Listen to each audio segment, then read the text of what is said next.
Chapter 001. Return to 17 years old _1 pain. Intense pain. Like being pushed off a high building, her body was in a sudden state of weightlessness. Reduced to bloody fragments. Yang jerked to her senses, eyes fluttering open amid splitting headaches. Her blurry vision slowly cleared. So did the muffled sounds surrounding her. Yang squinted her eyes. Dull yellow light from above flickered, resembling that of an old-fashioned light bulb commonly found in rural areas in the 70s and 80s, enough to make one dizzy. Wah-wah, the sudden wail of a newborn broke out in the air. Where was this? Why was there a crying child? Yang suddenly realized that the situation before her eyes was all too familiar. Before Yang could comprehend it over, a skinny and tall elderly woman burst in from outside, exclaiming excitedly, "It's born! My eldest grandson has been born! Let me see my eldest grandson. My precious eldest grandson, your grandma is here." The woman on the bed, holding the weeping infant, bore no smiles on her face, only shame in her eyes. "Mother, I'm sorry, it was not a boy. It was a girl." This was going to disappoint the old lady. The old Mrs. Mu swiftly pulled back the blanket covering the infant, tears streaking down her face as her countenance turned ominous. "My eldest grandson. Where is my eldest grandson? You wicked woman, give me back my eldest grandson." The abject weeping of the woman on the bed continued. I'm sorry, mother. I'm sorry I have failed the Mu family. But I promise I will give birth to a son for our Mu family in the next pregnancy." Next one. You have the nerve to talk about the next one. Think, how many liabilities have you birthed? You old barren hen who can't produce sons. Mrs. Mu harshly stated, "Get rid of it immediately. We, the Mu family, can't afford such a liability." These unspeakable words echoed in her ears. Yang rubbed her temples with her hand.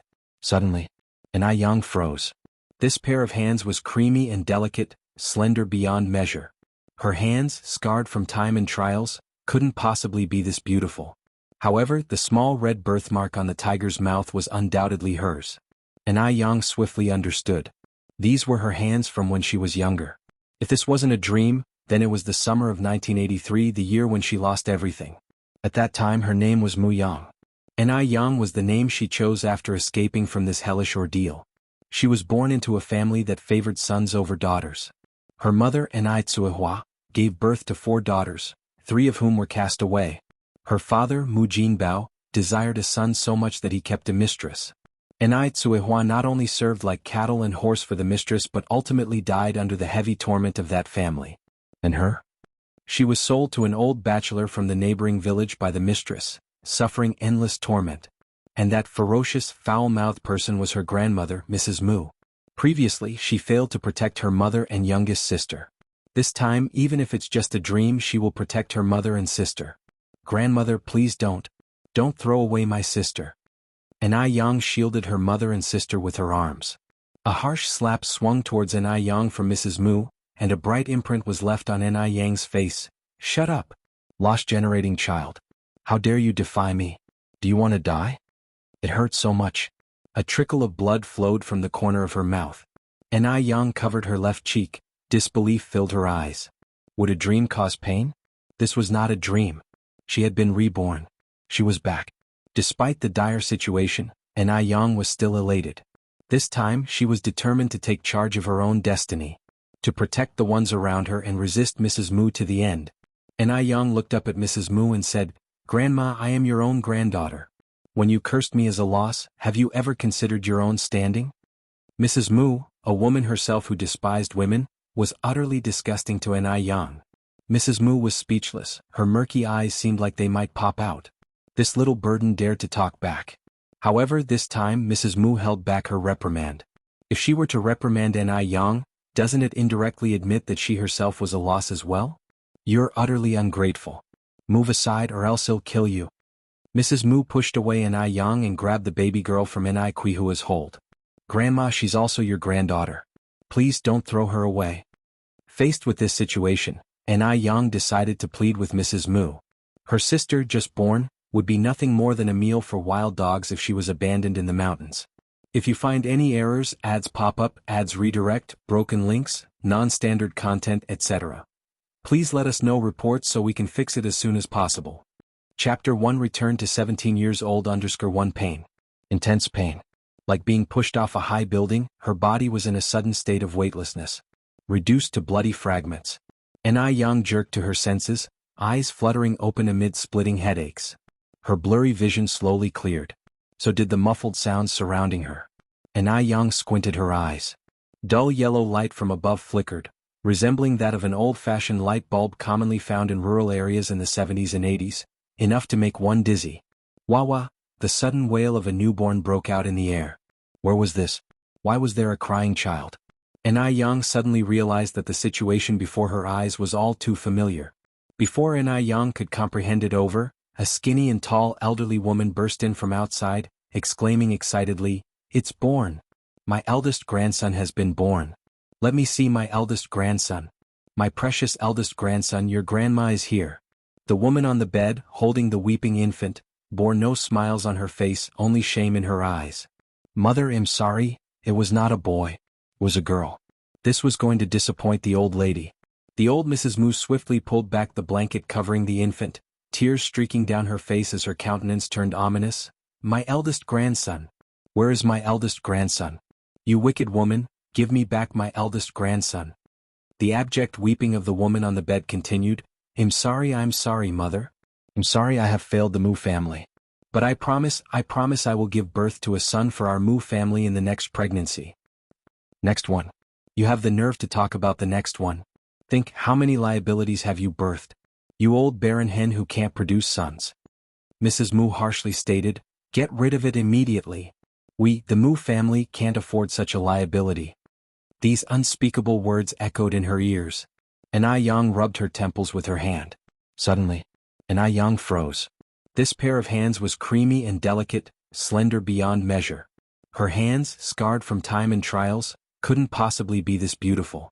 However, the small red birthmark on the tiger's mouth was undoubtedly hers. Xianxia swiftly understood. These were her hands from when she was younger. If this wasn't a dream, then it was the summer of 1983, the year when she lost everything.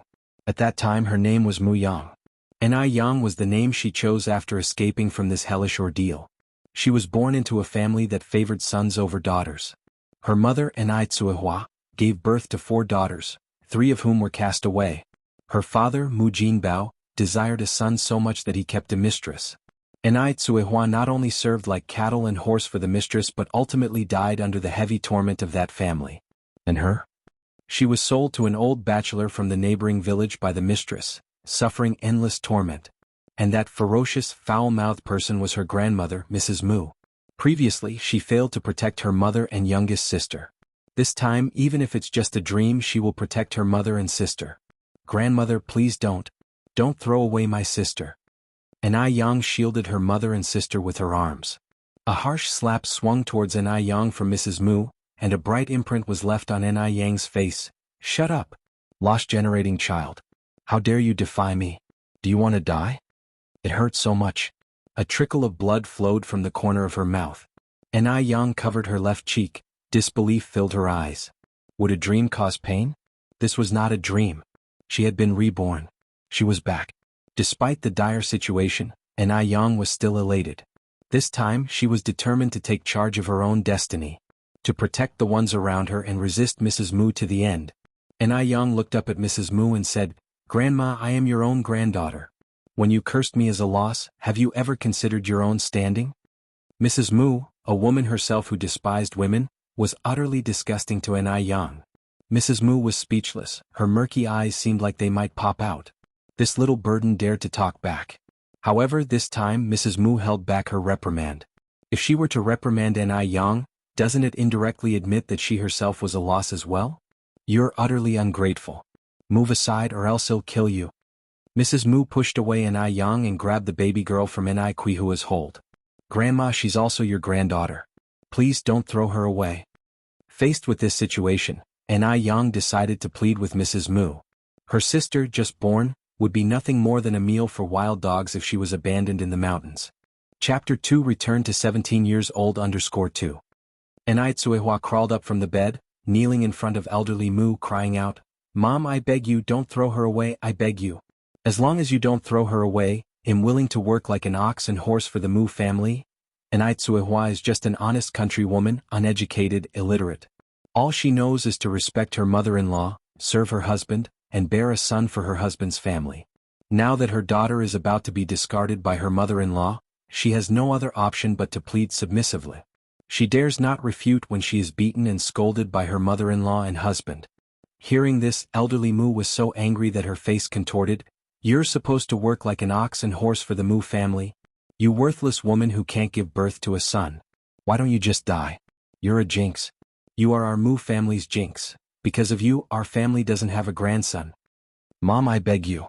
Can you not throw away my child, please?" Anai Tsuehua pleaded desperately. "Witch. Get lost."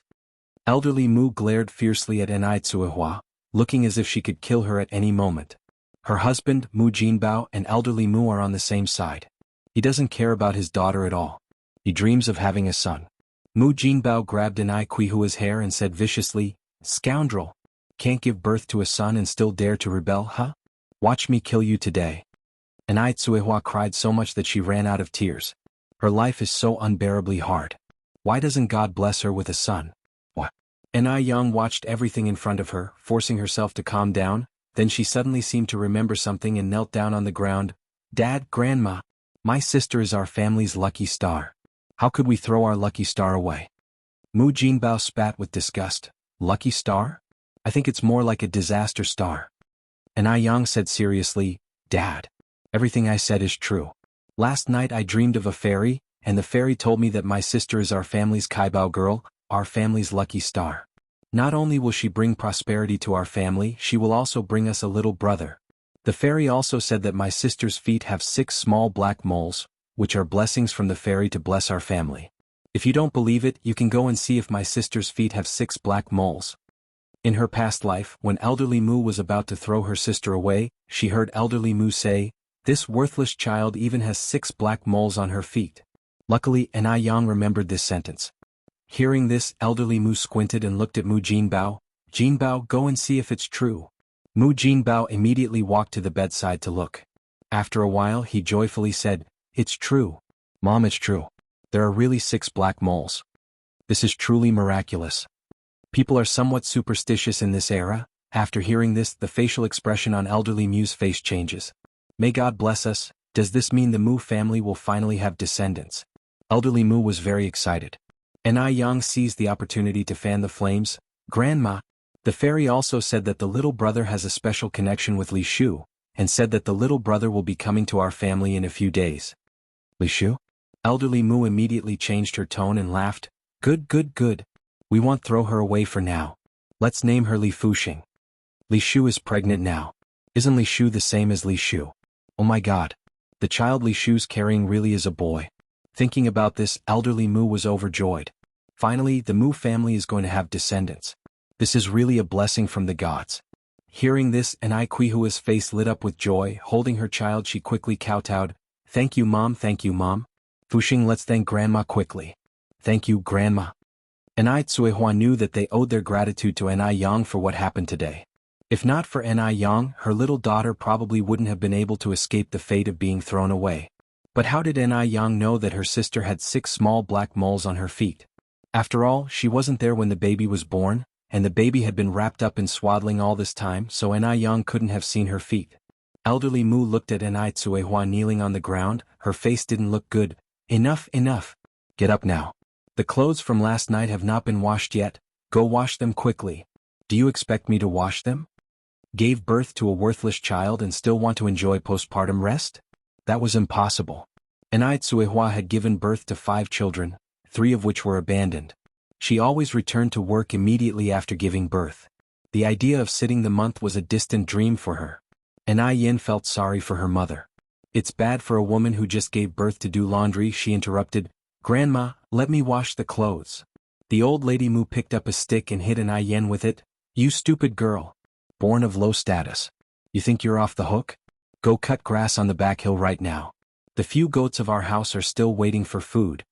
Anai Yin did not dodge but took the stick's hit. Only in the deepest pain could she see the reality. Thinking about it was indeed laughable. She and her mother combined were worth less than the goats at home. It was extremely ironic. Worried that the old lady Mu would continue to hit Anai Yin, Anai Tsuehua placed the child in her arms on the bed. reached out to grab the stick and said timidly, Mom, don't be angry, I'm going to wash the clothes right away." While she was talking, she was signaling to Yan, hoping that Yan would not talk back anymore. Yan's gaze was lowered and nothing could be seen in her eyes. "Go cut the grass already?" Mu Jinbao pushed Yan out. "Wretched thing. Go as far as possible." Yan's hand hidden in her sleeve clenched into a fist. Because of excessive force, her knuckles had already turned slightly white. Wait for it. This time she would definitely take her mother and sister away from this living hell. Definitely. The old lady Mu gave Mu Jinbao a look, and he immediately understood, following her out. After the mother-in-law and husband left, Tsuehua breathed a sigh of relief, gently placing the sleeping child on the bed, and she then got up to wash the clothes. Arriving at the back hill, Yen cut the vegetables while sorting out the memories in her mind. In her previous life, she was schemed by a mistress to marry an old bachelor from a neighboring village. After the old bachelor died, she went to Beijing. Her life in Beijing was very hard, but she never forgot to study hard. She not only went to university but also became a famous female entrepreneur, often appearing on television. In her previous life she was killed. But she did not see who the murderer was, and she even had some difficulty remembering the cause of her death. However, considering the weightless state when she just woke up, she seemed to have died from falling from a building. But there was a very suspicious person in Yan's mind. That person was Xianxia. Yan's thoughts ran deep. However, she and Xianxia did not meet often, only 2 or 3 times. If Xianxia hadn't acted so strangely, she might not even remember what Xianxia looked like. Yen squinted her eyes, a glimmer of light flashing in her clear eyes. Now, since God has given her another chance to start over, she will cherish it. She will revenge the enemies. She will repay kindness. She will rewrite her past life's fate and compose a prosperous era. Just when Yen was about to go home after mowing the grass, a heavy object suddenly rushed towards her from behind. Bang bang, the two rolled down the hill and directly to the bottom of the slope. Yen looked at the heavy object pressing on her, her face slightly white. It was a man of about 25 years old, with a pair of exquisite phoenix eyes. Danger lurked in the depths of his eyes. Shush. The man covered Yen's mouth with one hand and made a gesture of silence with the other hand, placed against his lips. Chapter 3 Divorce. _1 The man and the woman were very close to each other, able to clearly see each other's faces. The man's hand was tied around her waist and with a flip, their positions were changed. The man was now below and she was on top. The only thing that did not change was his hand, still clenching at her slim waist. The girl had really white skin, she had perfect peach blossom eyes that were clear and flawless. Her long eyelashes, like little fans, fluttered, easily able to hook the souls of people with a casual glance. Although her left cheek bore a clear handprint, it did not detract from her beauty, but instead added a unique charm. Fortunately, Yang was wearing a green dress today, hidden within the dense grass. With the green color as camouflage, there was no trace to be found. Thud thud thud. Neat footsteps rang from the slope, the sound of boots stepping on the grass field. No need to think, the people above were definitely searching for the man. In such a strict situation, even if she jumped into the Yellow River, she couldn't wash away the fact that she was hiding with a man if she were spotted. Yang bit her lip, her face turned ghastly pale, her heartbeat quickened. What should she do now? At that moment, a loud voice rang from the slope. He disappeared just around here, search everywhere. The footsteps immediately scattered. Nothing here. Nothing here either. The person slightly furrowed his brows, asking, have you searched down below? No. Then go down there and check. Okay. They are coming down. What should she do? Yang almost lost her mind in anxiety. Chirp. Hiss hiss. Suddenly sounds of fluttering bird wings echoed in the air, along with the hissing noise of a snake. There's a snake below. A snake can bite people. The approaching steps at this point halted. Hiss. Chirp, chirp. The chirping of the bird weakened. The snake's hisses became increasingly forceful. And if the sound was any indication, the snake didn't seem small either. If bitten, a person could die, right? The person who originally intended to go down immediately retreated, heading upwards. There's no one down below. Let's check over there. Swish swish. The steady footsteps moved further and further away. However, Yang was still holding her breath, fearing the others might double back, careful to listen to the movement above. The man beneath her slightly narrowed his eyes, just watching on.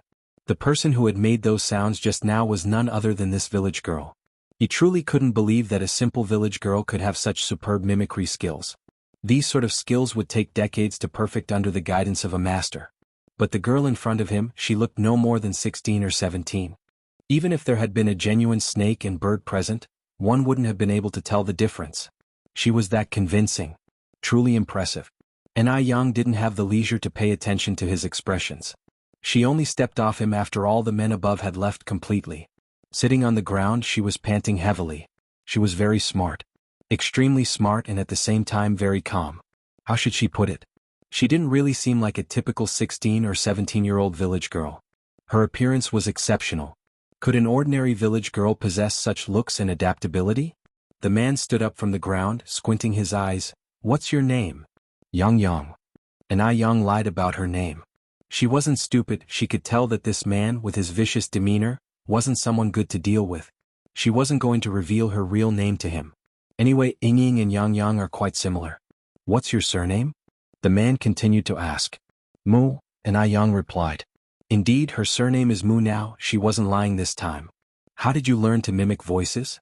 The man's gaze was firmly locked on her like a giant beast, making it somewhat suffocating. And Yang said, this is the countryside, we have all sorts of animals around. I learned it growing up. And Yang had always been smart and had a great memory. The man narrowed his eyes as if to question the truth of her words. Then he took out a wallet from his pocket and pulled out a bundle of cash. This is my thanks. I'm from Beijing, if you ever run into trouble you can come find me in Beijing. All right. And Yang reached out to take the money, her expression obedient but a flash of mockery passed through her downcast eyes. How could she ever seek out this kind of man that she wanted to avoid so badly? As for the money, of course she wouldn't refuse. It was rightfully hers after all. At the very least she did save his life. If it weren't for her, this man might have been nabbed a long time ago. Moreover, she was in dire need of money right now. The man didn't linger around after giving the money. He left hurriedly. Just as he was about to disappear from Yang's sight, he suddenly turned back to look at Yang. Under the sunlight, the young girl stood there, slender and beautiful with skin as white as snow, as if she had just stepped out of a painting. Even the rich young ladies in the city couldn't compare to her. After one last glance, the man left. Once the man's figure disappeared out of sight, Yang exhaled. At this moment, a dazzling reflection caught her eye. When she looked closely, she realized it was a watch in the grass. Yang picked up the watch, casually putting it into her basket and returned home with the green grass. When Yang returned home to the Mu family, a faint aroma of food wafted from the courtyard. Naturally, the one cooking was Tsuehua. Though Tsuehua had just given birth, she didn't have a moment to rest. Mom, let me help you. You go and check on my little sister. Yang picked up the spatula and skillfully flipped the potato pancake in the pan. Yang, I can handle this. Tsuehua watched Yang and suddenly realized that her daughter had grown up quite a lot. The Yang of the past was extremely timid, scared half to death at the sight of a mouse. But today she dares to challenge both Jinbao and the Mu matriarch. After flipping the potato pancake, Yang looked up at Tsuehua. Mom, do you want to continue living like this? Tsuehua was taken aback. What do you mean, Yang? Yang sighed. Mom, divorce him. Divorce? Such a thing is unheard of in this age. Furthermore, this is a secluded rural area. How could Tsuehua, a traditional rural woman, even consider such a thing? In Quihua's eyes, divorcees are immoral, flirtatious, bad women. What good woman would divorce? Quihua's voice turned cold. What nonsense are you spouting? Yang took a deep breath. Mom, think about it, what kind of life have you been leading in the Mu family? Do grandma and dad treat you like a human being? To them, you're just a tool for reproduction, only doing all the dirty and exhausting work.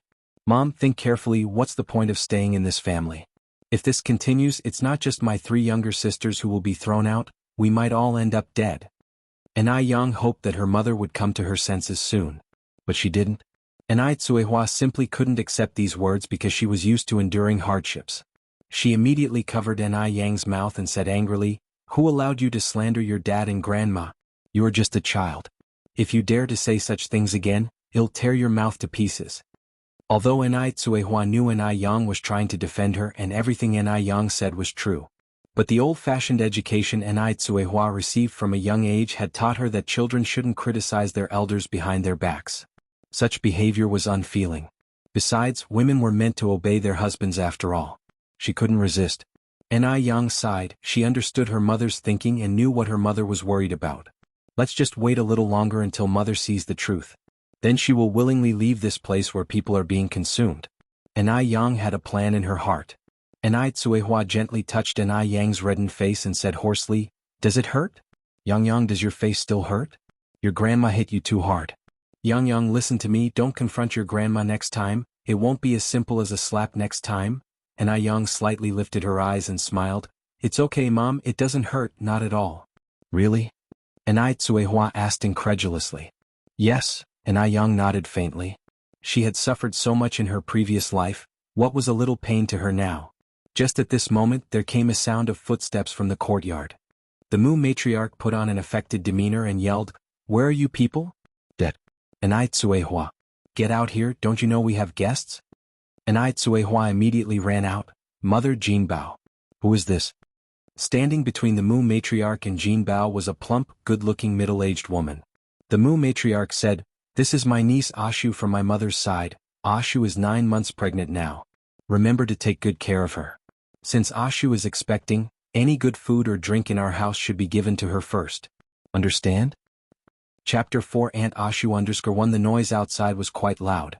Yang walked to the window, took a glance outside, and a chilling curve from her lips to her mouth. Just like ice in the 12th lunar month, it makes people shiver without being cold. She would recognize the person outside even if they turned to ashes.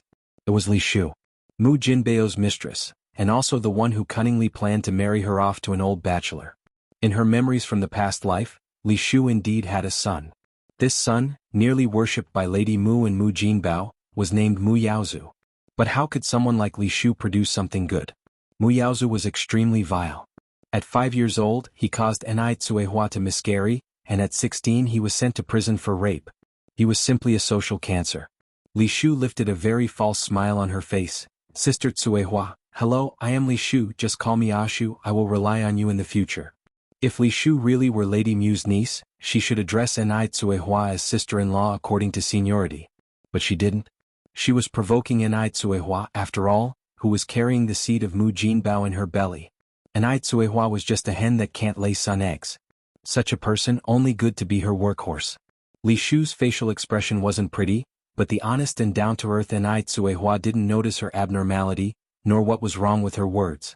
Tsuehua smiled and said, "Sure, as long as you don't mind our poor living conditions." What a fool. No wonder she can't bear a son. Li Shu looked at Tsuehua with a gaze full of derision. Lady Mu turned to Tsuehua and said, "You have to arrange a place for Ashu to stay right now. Ashu is pregnant, you can't treat her badly." Lady Mu ordered around Tsuehua just like a servant. In fact, in Lady Mu's eyes, Tsuehua was even lower than a servant. She was an animal that anyone could bully at will. Yang stood by the window, watching what was happening in the courtyard with cold eyes, a pale smile hooking at her bright red lips. Tsuehua then says, "Then let Ashu and Yang sleep in the same room. Yang's bed is big enough and Ashu is pregnant so she can have someone to help her at night." Tsuehua is just too kind, always thinking of others, but unfortunately she was dealing with monsters. She would not get a good end. Hearing this, Lady Mu almost jumped in anger, shouting, "You bitch! I knew you were up to no good. Are you wishing something bad to happen to Ashu? To actually let Ashu sleep with that piece of trash? If Li Shu and Yang, that piece of trash, slept together, what if Li Shu also gave birth to good for nothing?" Lady Mu didn't want to take such a risk. She couldn't risk it. Tsuehua went pale with fright. "Mother, we don't have any other rooms?" Although the Mu's living condition in the village was considered okay, it's still a rural area. No matter how good it was, it couldn't be that good, right? Lady Mu was glaring at Tsuehua. "Of course, Ashu needs to stay alone in that piece of trash's room. How does a piece of trash qualify to live in a room? What about Yang?" Tsuehua asked. "Let that piece of trash roll into the woodshed. Or the sheepfold will do too," spat Lady Mu savagely. Tsuehua looked at Lady Mu and said, "Mother, how can people live in the woodshed?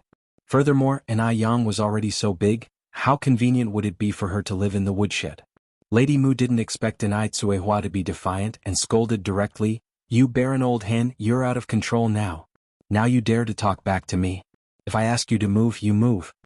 Mu Jinbao came over, not wasting even one word, and went straight to action. and Ai Tsuehua was kicked to the ground. "You worthless woman! You dare argue with my mother! I think you are in need of a good beating." "Don't hit me anymore, don't hit me Jinbao, I want dare," and Ai Tsuehua begged for mercy repeatedly. Mu Jinbao rolls up his sleeves. "Don't waste time. Go and clean the room now." And Ai Tsuehua immediately stands up from the ground without uttering a word and goes to clean Ai Yang's room. Watching the happenings in the courtyard, Ai Yang could feel a surge of wrath boiling in her. She wished she could march out right now and kill those people outside. But reason told her she couldn't. She couldn't do this. She had to escape safely with her mother and sister from here. Soon. She would be able to leave with her mother and sister soon. Just hold on a little longer. Mu Jinbao took Li Shu to rest. In front of Ai Tsuehua, Mu Jinbao was an incredibly brutal and abusive man, but in front of Li Shu, he wished he could give his heart to her. Ai Yang hated her father to the core. Just then there were footsteps outside the kitchen. Ai Yang hid her wrath, slightly turned and put on a feigned smile. "Grandmother." Madame Mu tossed the stuff in her hands onto the stove, not a trace of smile on her face. "You good-for-nothing, stew this chicken. If I catch you sneaking any, I'll tear your mouth apart."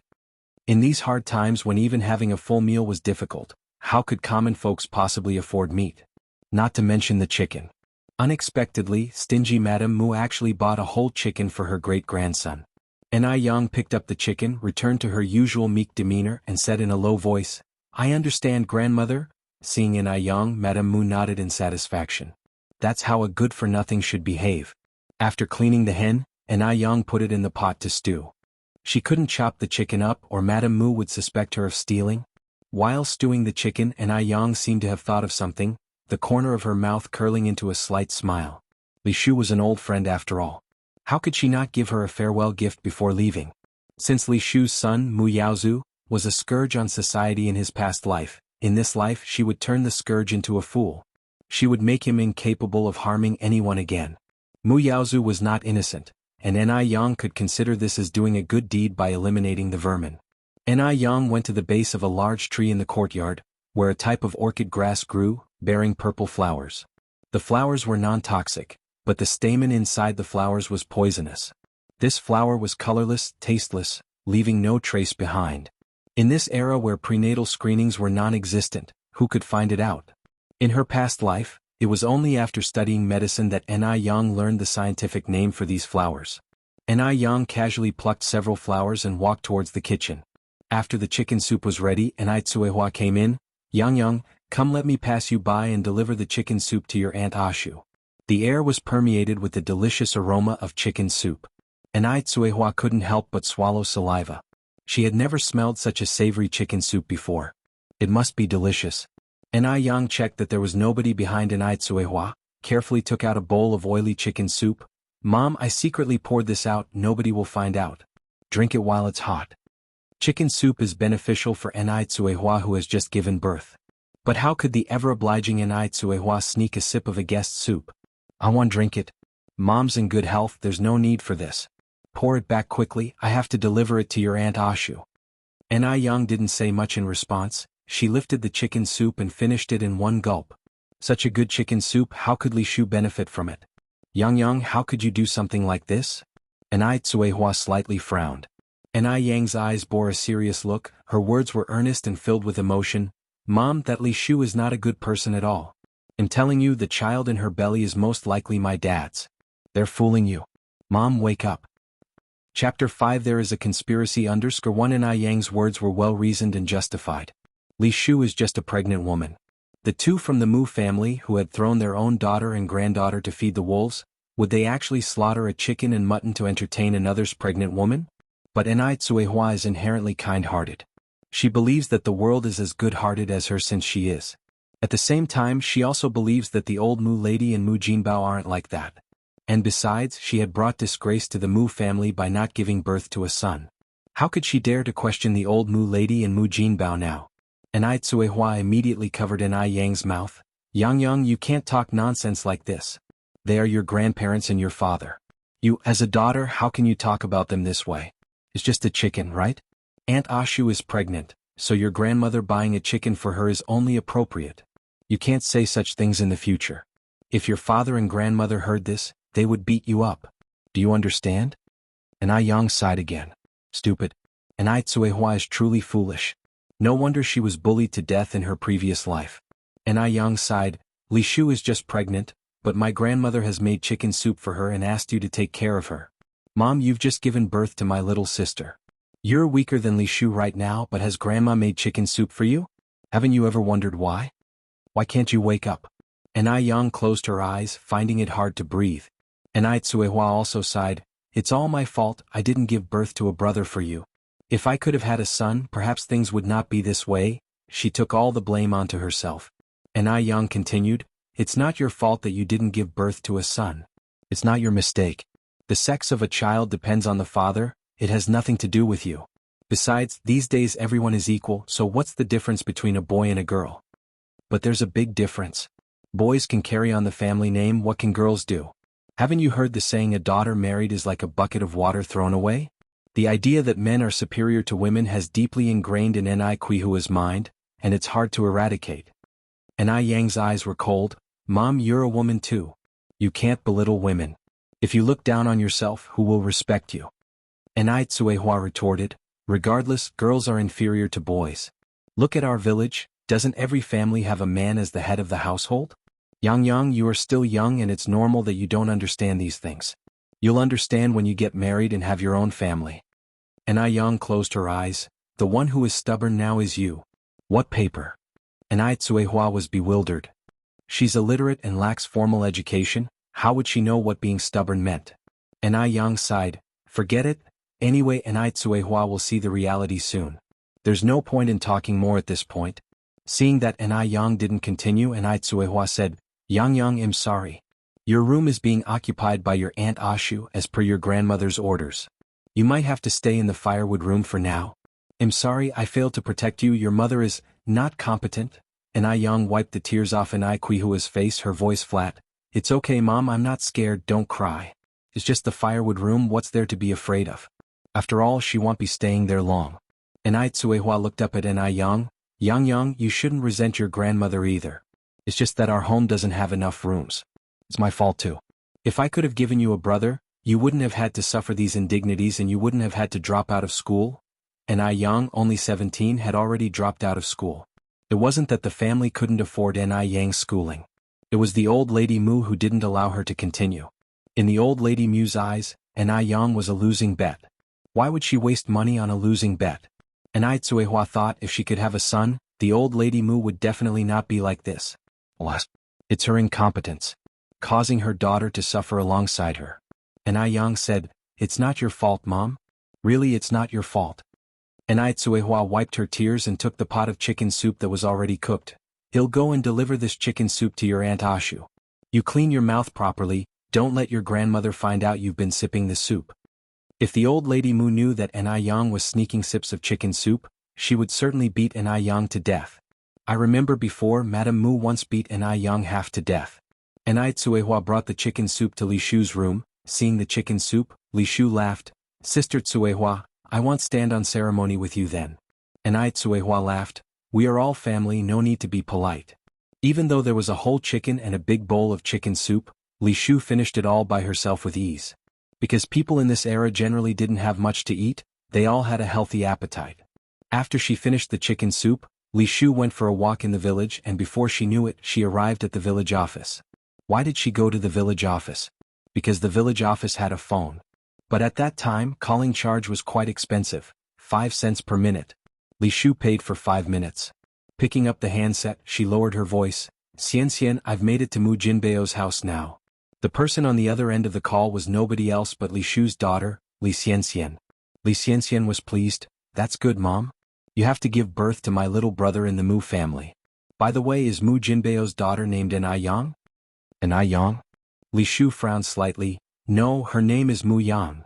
On the other end of the phone, Li Xianxia also frowned, then she must have changed her name. Li Shu curiously asked, Xianxia, why do you ask? Li Xianxia continued, Mom, let me tell you this Mu Yang is my nemesis, she will block my financial and developmental path. You must help me get rid of her. As long as she's gone, there will be opportunities for me to prosper. Li Shu was stunned, what? Xianxia, what's going on? Li Xianxia said, you don't have to ask so much. Just do as I said. Mom, you must help me with this. Your daughter's future depends entirely on you. Li Shu hung up with a troubled expression on her face. How was she supposed to get rid of N.I. Yang? Murdering is illegal. What should she do? Li Shu sighed, walking and thinking. Just then, a thought struck her. She remembered that an old bachelor cousin from her mother's side had also moved to this neighborhood. The old bachelor was in his 50s, wealthy but unable to marry a wife due to health issues. She could introduce N.I. Yang to the old bachelor. After all, the old bachelor has always been dreaming of having a wife. By then, the old bachelor would be thrilled, and perhaps she could even benefit from it. Perfect. The more Li Shu thought about it, the more pleased she became.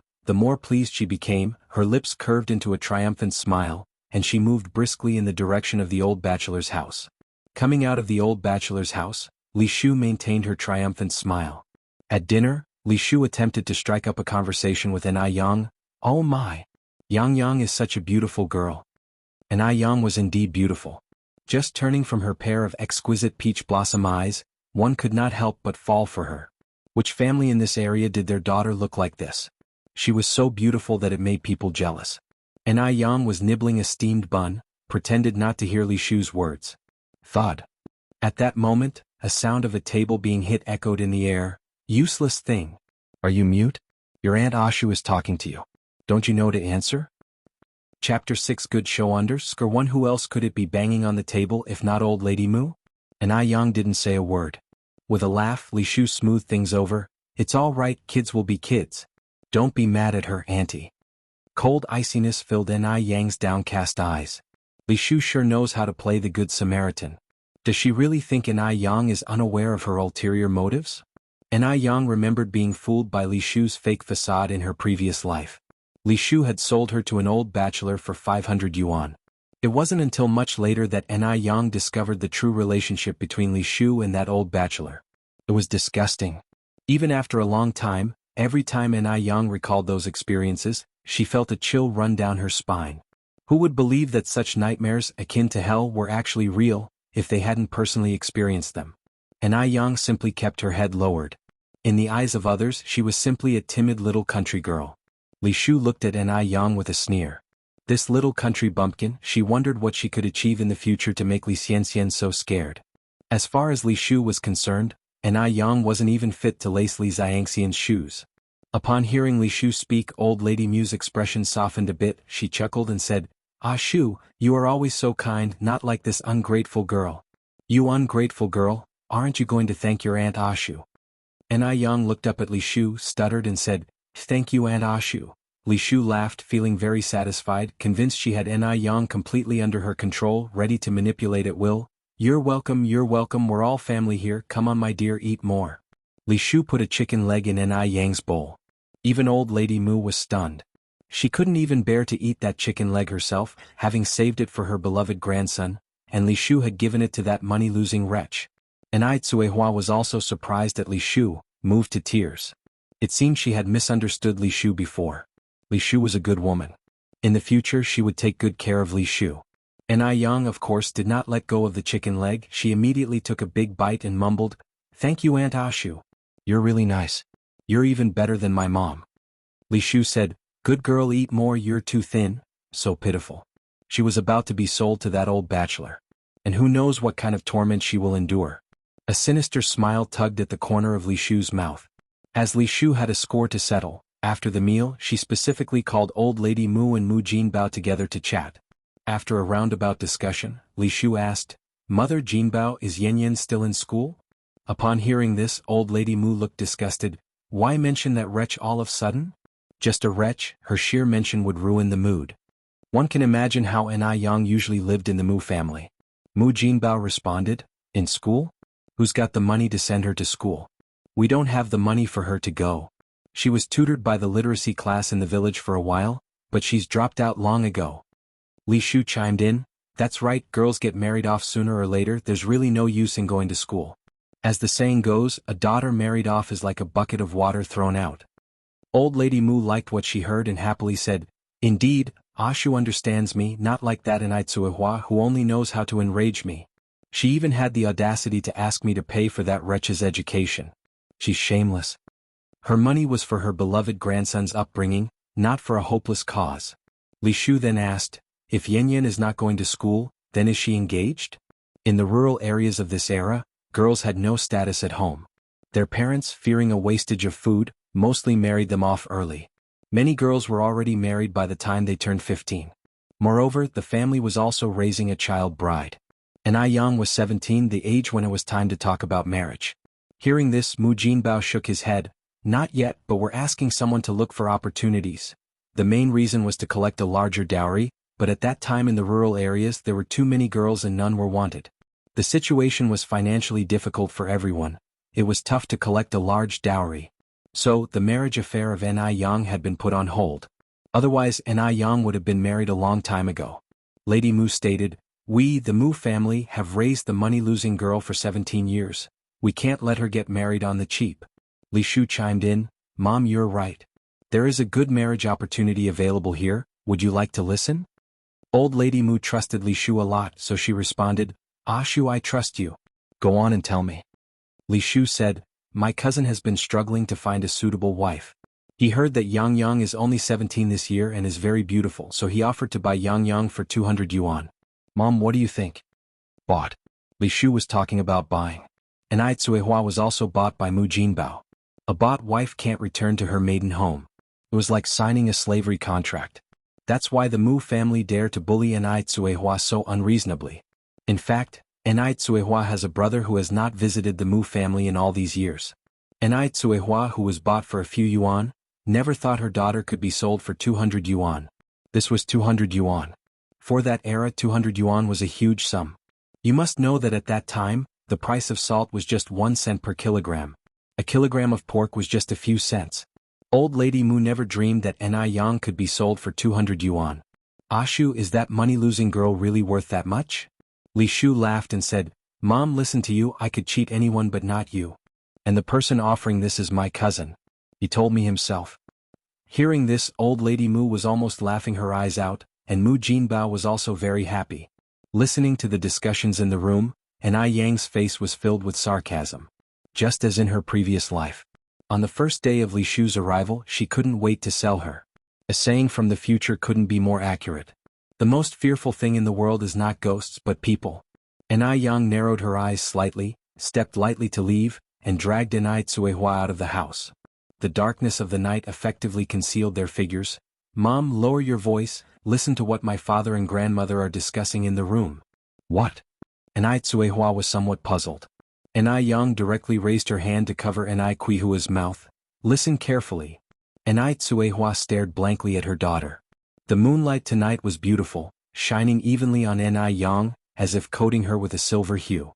In the moonlight she was like a fairy coming down from the moon, stunningly beautiful.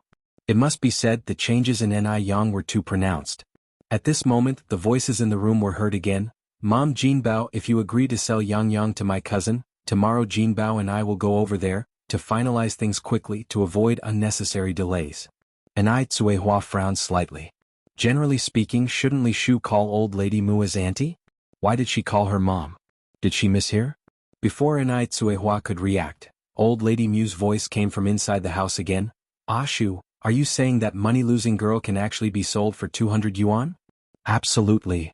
Li Shu hurriedly nodded. Old Lady Mu continued, "Why is he willing to spend 200 yuan to buy a wife?" Old Lady Mu was too curious. Li Shu hesitated for a moment, then said, Because my cousin is a castrated man who can't have children." Chapter 7 Final Awakening _1 A eunuch? What is a eunuch? A eunuch is a man without root. Upon hearing this, Old Lady Mu fell silent. She had lived for so long and it was her first time hearing about a real eunuch. Seeing Old Lady Mu silent, Li Shu continued, "Mom, my cousin is also getting older. He is over 50 this year, which is somewhat older than Jinbao. What do you think about selling Yang over to him?" Li Shu's words were intended to probe the position of Yang in Mu Jinbao's and Old Lady Mu's hearts. Old Lady Mu said, "We should sell. Of course we should sell. It's 200 yuan. How could we miss this opportunity to fortune?" Mu Jinbao chipped in, Right. Mom is right. We can't miss this opportunity to fortune. Where's your cousin now? We have to send over this money-losing thing immediately. It's just wasting food at home every day and being an eyesore. Compared with this money-losing thing and 200 yuan, of course 200 yuan is more important. What is a money-losing thing anyway? Li Shu laughed and said, all right, since you and Mom agree Jinbao, we will visit my cousin's house tomorrow. After all, it's 200 yuan. My cousin will also come to see the person. Otherwise he will not feel at ease. And Yang squinted slightly. I remember in my previous life that old bachelor also came. But at that time, Li Shu lied to her and said, this old bachelor was just visiting the family, and Yang believed it. She hated that she was not suspicious enough at that time. Old Lady Mu chuckled, it's normal to check. They'll make that money-losing thing tidy up well tomorrow. We won't disappoint your cousin. Li Shu nodded, Mom, you'll have a lot of troubles then. Old Lady Mu laughed, what's there to worry about, Ashu? You are the one who has worked hard. Li Shu followed, Mom, do you think I'm really carrying a boy in my stomach? Old Lady Mu replied, of course it's true. The Immortal has said it. Would they be lying? Ashu, stay home and cultivate your fetus properly. Give birth to a boy for our Mu family as soon as possible. Li Shu nodded shyly. It had started raining outside unknowingly. On Qihua's face, it was unclear whether the droplets were rain or tears. She was deceived. She was really deceived. She was deceived so badly. All these years she served her in-laws and husband, took on the dirtiest and most tiring work at home, worked like an ox and a horse for the Mu family, did not resist against the beatings and never complained about anything. Even if she was wearing the worst clothes and eating pig food, she never hated anyone. But now she was rewarded with such an outcome. Boom! A thunderous sound echoed from the horizon, which was particularly terrifying. And Tsuehua looked up at the sky. Her body was so weak that she couldn't muster any strength. What should she do? What should she do now? Her daughter is going to be sold. Her husband betrayed her. There is no place for her in this world. Why is her life so sorrowful? And Tsuehua simply wanted to wail loudly. Mom, are you okay? Yang looked at Tsuehua. His clear and handsome face showed no expression.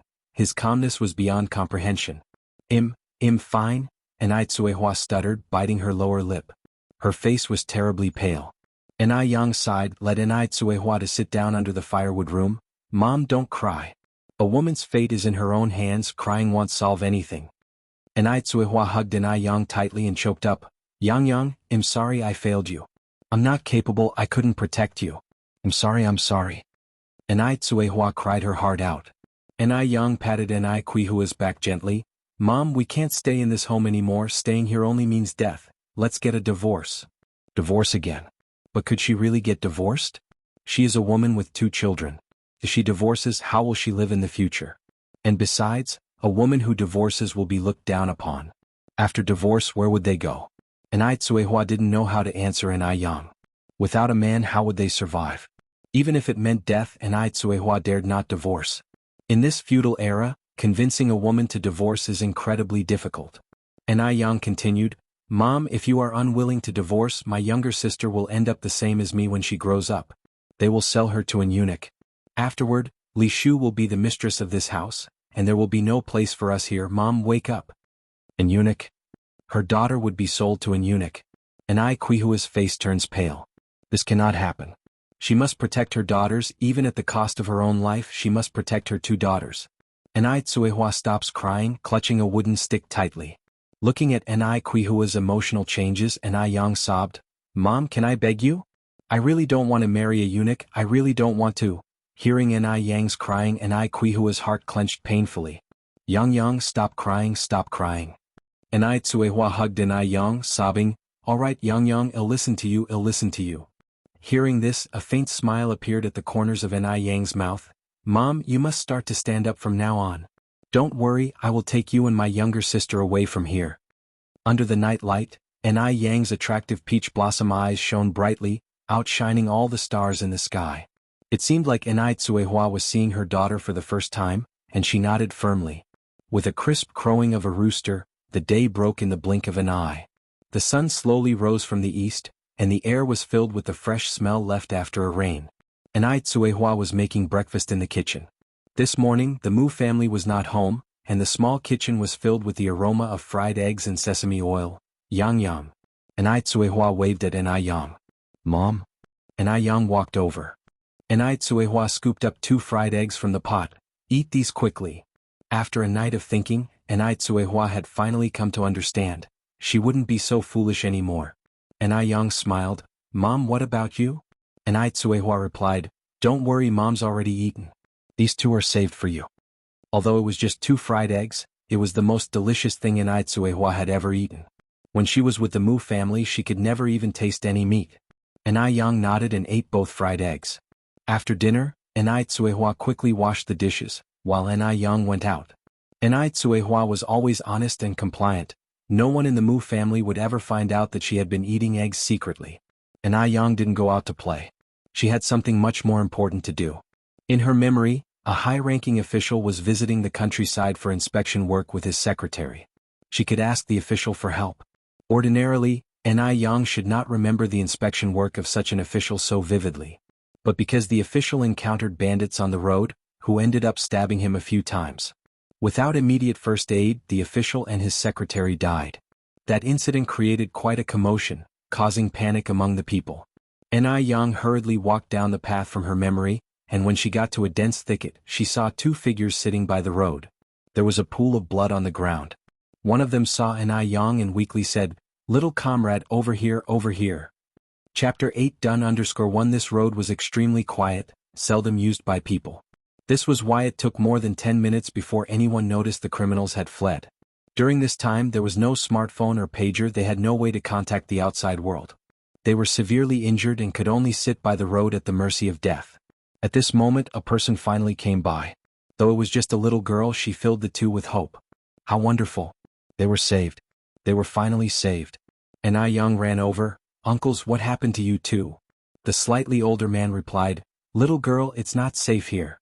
Quickly go and call for help." The criminals might have fled, but they could return at any moment. However, Yang remained calm despite the increasingly dangerous situation.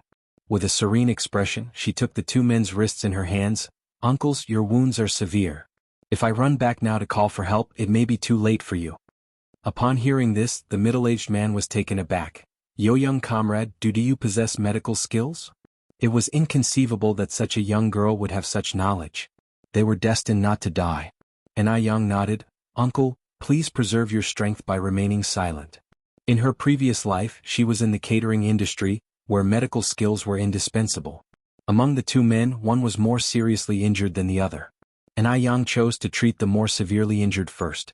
The most important thing for knife wounds was to stop bleeding and stitch up the wound. Because she had come prepared, Yang had brought 2 sewing needles and some herbal medicine for hemostasis and analgesia from her home.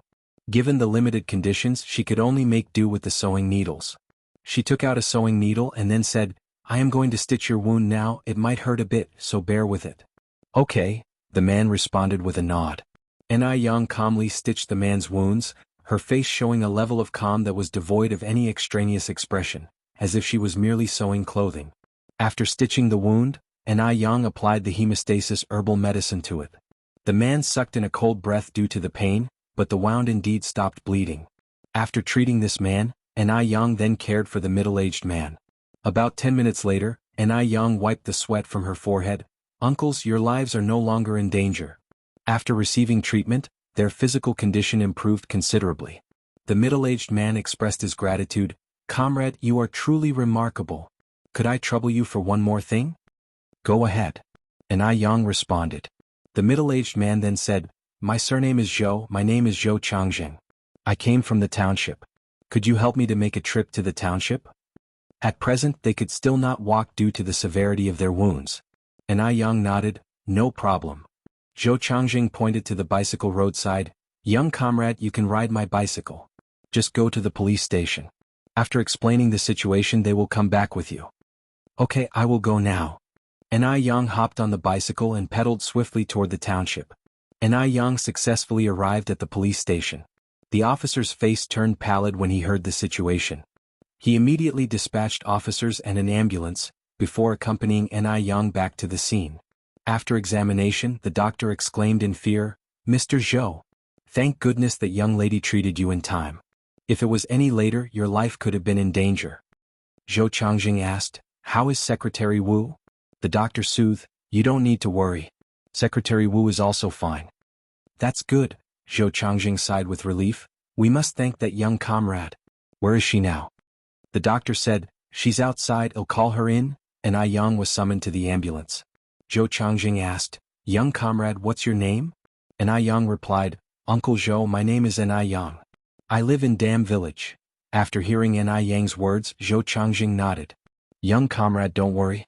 I will definitely ensure justice is served for you and give you your freedom." "Thank you." Anai Yang bowed to Zhou Changjing. When Anai Yang returned to the Mu family, there was a faint smile on her face. "Yang is back." Anai Tsuehua came out from inside. Anai Yang nodded. "Where are the others?" Anai Tsuehua looked at the gate of the yard. "They're not back yet." Just as she was speaking, the old Granny Mu helped Li Shu, who was being crutched by Mu Jinbao, into the house. Li Shu was like a queen. When Granny Mu saw Anai Tsuehua and her daughter, she began to swear at them. "You stand there like death itself. Don't you have work to do?" Anai Tsuehua nodded like she always did. "Yes, Mom. Yang and I will get right to it." Granny Mu no longer bothered with Anai Tsuehua. She took Li Shu to the living room and closed the door. Once inside, Granny Mu could not help but ask, "Shu, what did your cousin say?" Li Shu laughed and said, "My cousin of course agreed. He will be coming over to pick up Yang tomorrow." Upon hearing this, Granny Mu was taken aback. "Tomorrow? So soon?" Li Shu nodded. Mu Jinbao chuckled. "Mom, are you not willing to let go of that useless girl?" "Reluctant? How could that be possible? What was there to be reluctant about a useless girl?" Granny Mu said, "We are during the busiest farming season at the moment. If that useless girl is gone, who will harvest our paddy?" Despite Anai Yang's slight frame, she was agile and capable when it came to farm work. If Anai Yang left, who would harvest their rice? That was Granny Mu's concern. Was she supposed to go down to the field in her old age? Mu Jinbao chimed in, "Mom, don't forget we still have an old work ox in our house." This old work ox was naturally Anai Tsuehua. Granny Mu countered, how long it would take her to do it all by herself? By then the rice is probably all eaten by sparrows. The ripe rice was most attractive to sparrows. Upon saying that, Granny Mu continued, "Shu, can you discuss with your cousin if it's possible to take that useless girl away later?" "That might not be possible," Li Shu said with some difficulty. "Moreover, my cousin has already given a deposit of 50 yuan. With that said, Li Shu took out 50 yuan and put it on the table. Seeing the 50 yuan note, Granny Mu's eyes sparkled. She quickly pocketed the money. "That's settled then. Let your cousin pick her up tomorrow?" "Okay." Li Shu was very pleased with herself. After she said that, Li Shu asked, "Mom, how do we break the news of this to Yang?" Granny Mu responded, "Leave that to me. That brat wouldn't dare to make any trouble." Li Shu nodded, "He'll leave it to you." With the problematic Anai Yang finally out of the way, Li Shu was very pleased with herself. She quickly made an excuse and went to the village department to call Li Xianxia and give him good news. "Xianxia, I've taken care of the problem." Chapter 9 Are You Crazy? 1 Li Shu adored her daughter, Li Xianxia, immensely. Li Xianxia was quite remarkable herself. Not only had she attended university at a very young age, she had also accomplished a lot. However, Li Shu had always been unable to comprehend why Li Xianxia, a daughter aptly compared to a treasure from heaven, would feel intimidated by Anai Yang, who was no better than mud. How could Anai Yang possibly influence Li Xianxia? But, since it was something her daughter had instructed, she was naturally going to do it flawlessly. Now she had successfully wed Anai Yang off to a eunuch and even made a profit from it. Li Shu was extremely pleased. "Is it done?" On the other end of the call, Li Xianxia narrowed her eyes before asking, "Mom, how did you handle Anai Yang?" Li Shu looked around as she spoke. "Xianxia, do you still remember your distant cousin Wang Dezhuang?" There was a moment of silence on the other line. "Mom, are you implying?" Li Xianxia had a fairly strong impression of her cousin Wang Dezhuang. Wang Dezhuang, who was more than 50 years old, had never married. He had a physical disability and because of it, his mentality was quite distorted. Often he would abuse animals. If Anai Yang were married to him, it would be like plunging into a fiery pit. She would never see the light again in her life. A sinister smile curved at the corners of Li Xianxian's lips. Li Shu laughed and nodded. "Exactly, that's what I mean." Li Xianxian continued, "What if she runs away?" "Don't worry with Mom here. That wild girl won't be able to escape," reassured Li Shu confidently. Li Xianxian replied, "All right, Mom. This matter is up to you. You must keep an eye on her." As the cost of phone calls was exorbitant back then, the mother-daughter conversation ended shortly. Li Shu returned to the Mu family home. The Mu family was all seated at the dining table, waiting for her to come back for dinner. "Shu is back, let's sit down for dinner." Elder Mrs. Mu beckoned Li Shu to sit down. Mu Jinbao pulled out a chair for Li Shu. At the table, Elder Mrs. Mu turned to Enai Tsuehua and deliberately asked, "Tsuehua, how old is Yang this year?" Hearing Elder Mrs. Mu's voice, Enai Tsuehua couldn't help but shudder. If you've been oppressed for a long time, you can't change certain habits overnight. Enai Tsuehua replied, Yang is 17 this year. Elder Mrs. Mu continued, a 17-year-old girl, and yet she sits idly at home all day. When I was 17, Jinbao was already 3 years old. In those days, getting married and having children at a young age was common. Enai Tsuehua naively responded, Mother, why don't we let Yang continue her studies? Study? Exclaimed Elder Mrs. Mu. Enai Tsuehua, you really dare say? Where do we get the money for her schooling? Besides, what's the use of a liability like her going to school? Enai Tsuehua added, But Yang is still so young, what can she do if she doesn't study? Li Shu stifled her laughter and said, Sister Tsuehua, hasn't Aunt mentioned it?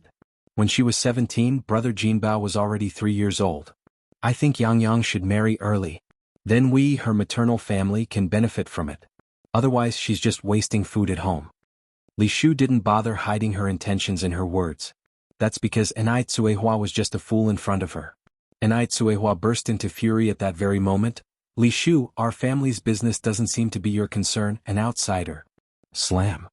Elder Mrs. Mu pounded on the table and stood up, her gaze fierce, like a ferocious demon.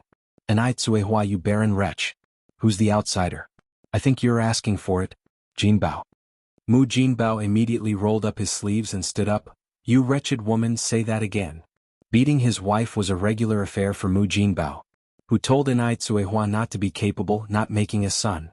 In the countryside without a son at home, one is not only despised as extinct, one also has to be ridiculed and belittled. Enai Tsuehua looked at Mu Jinbao with red eyes. Mu Jinbao, we've been married for 17 years, how have you treated me these whole 17 years?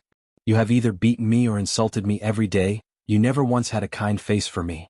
I've borne you 5 daughters with you discarding 3. Mu Jinbao, you too are the biological father of these children. How could you bear to do it? Nothing matters at all. Enai Tsuehua dares to talk to him like that now. It must be known that before she would neither hit back when beaten nor retort when insulted. This cheap woman. Has she gone mad? Mu Jinbao's eyes turned red with rage, veins protruded on his face. Enai Tsuehua knew that this was the prelude to him wanting to beat someone.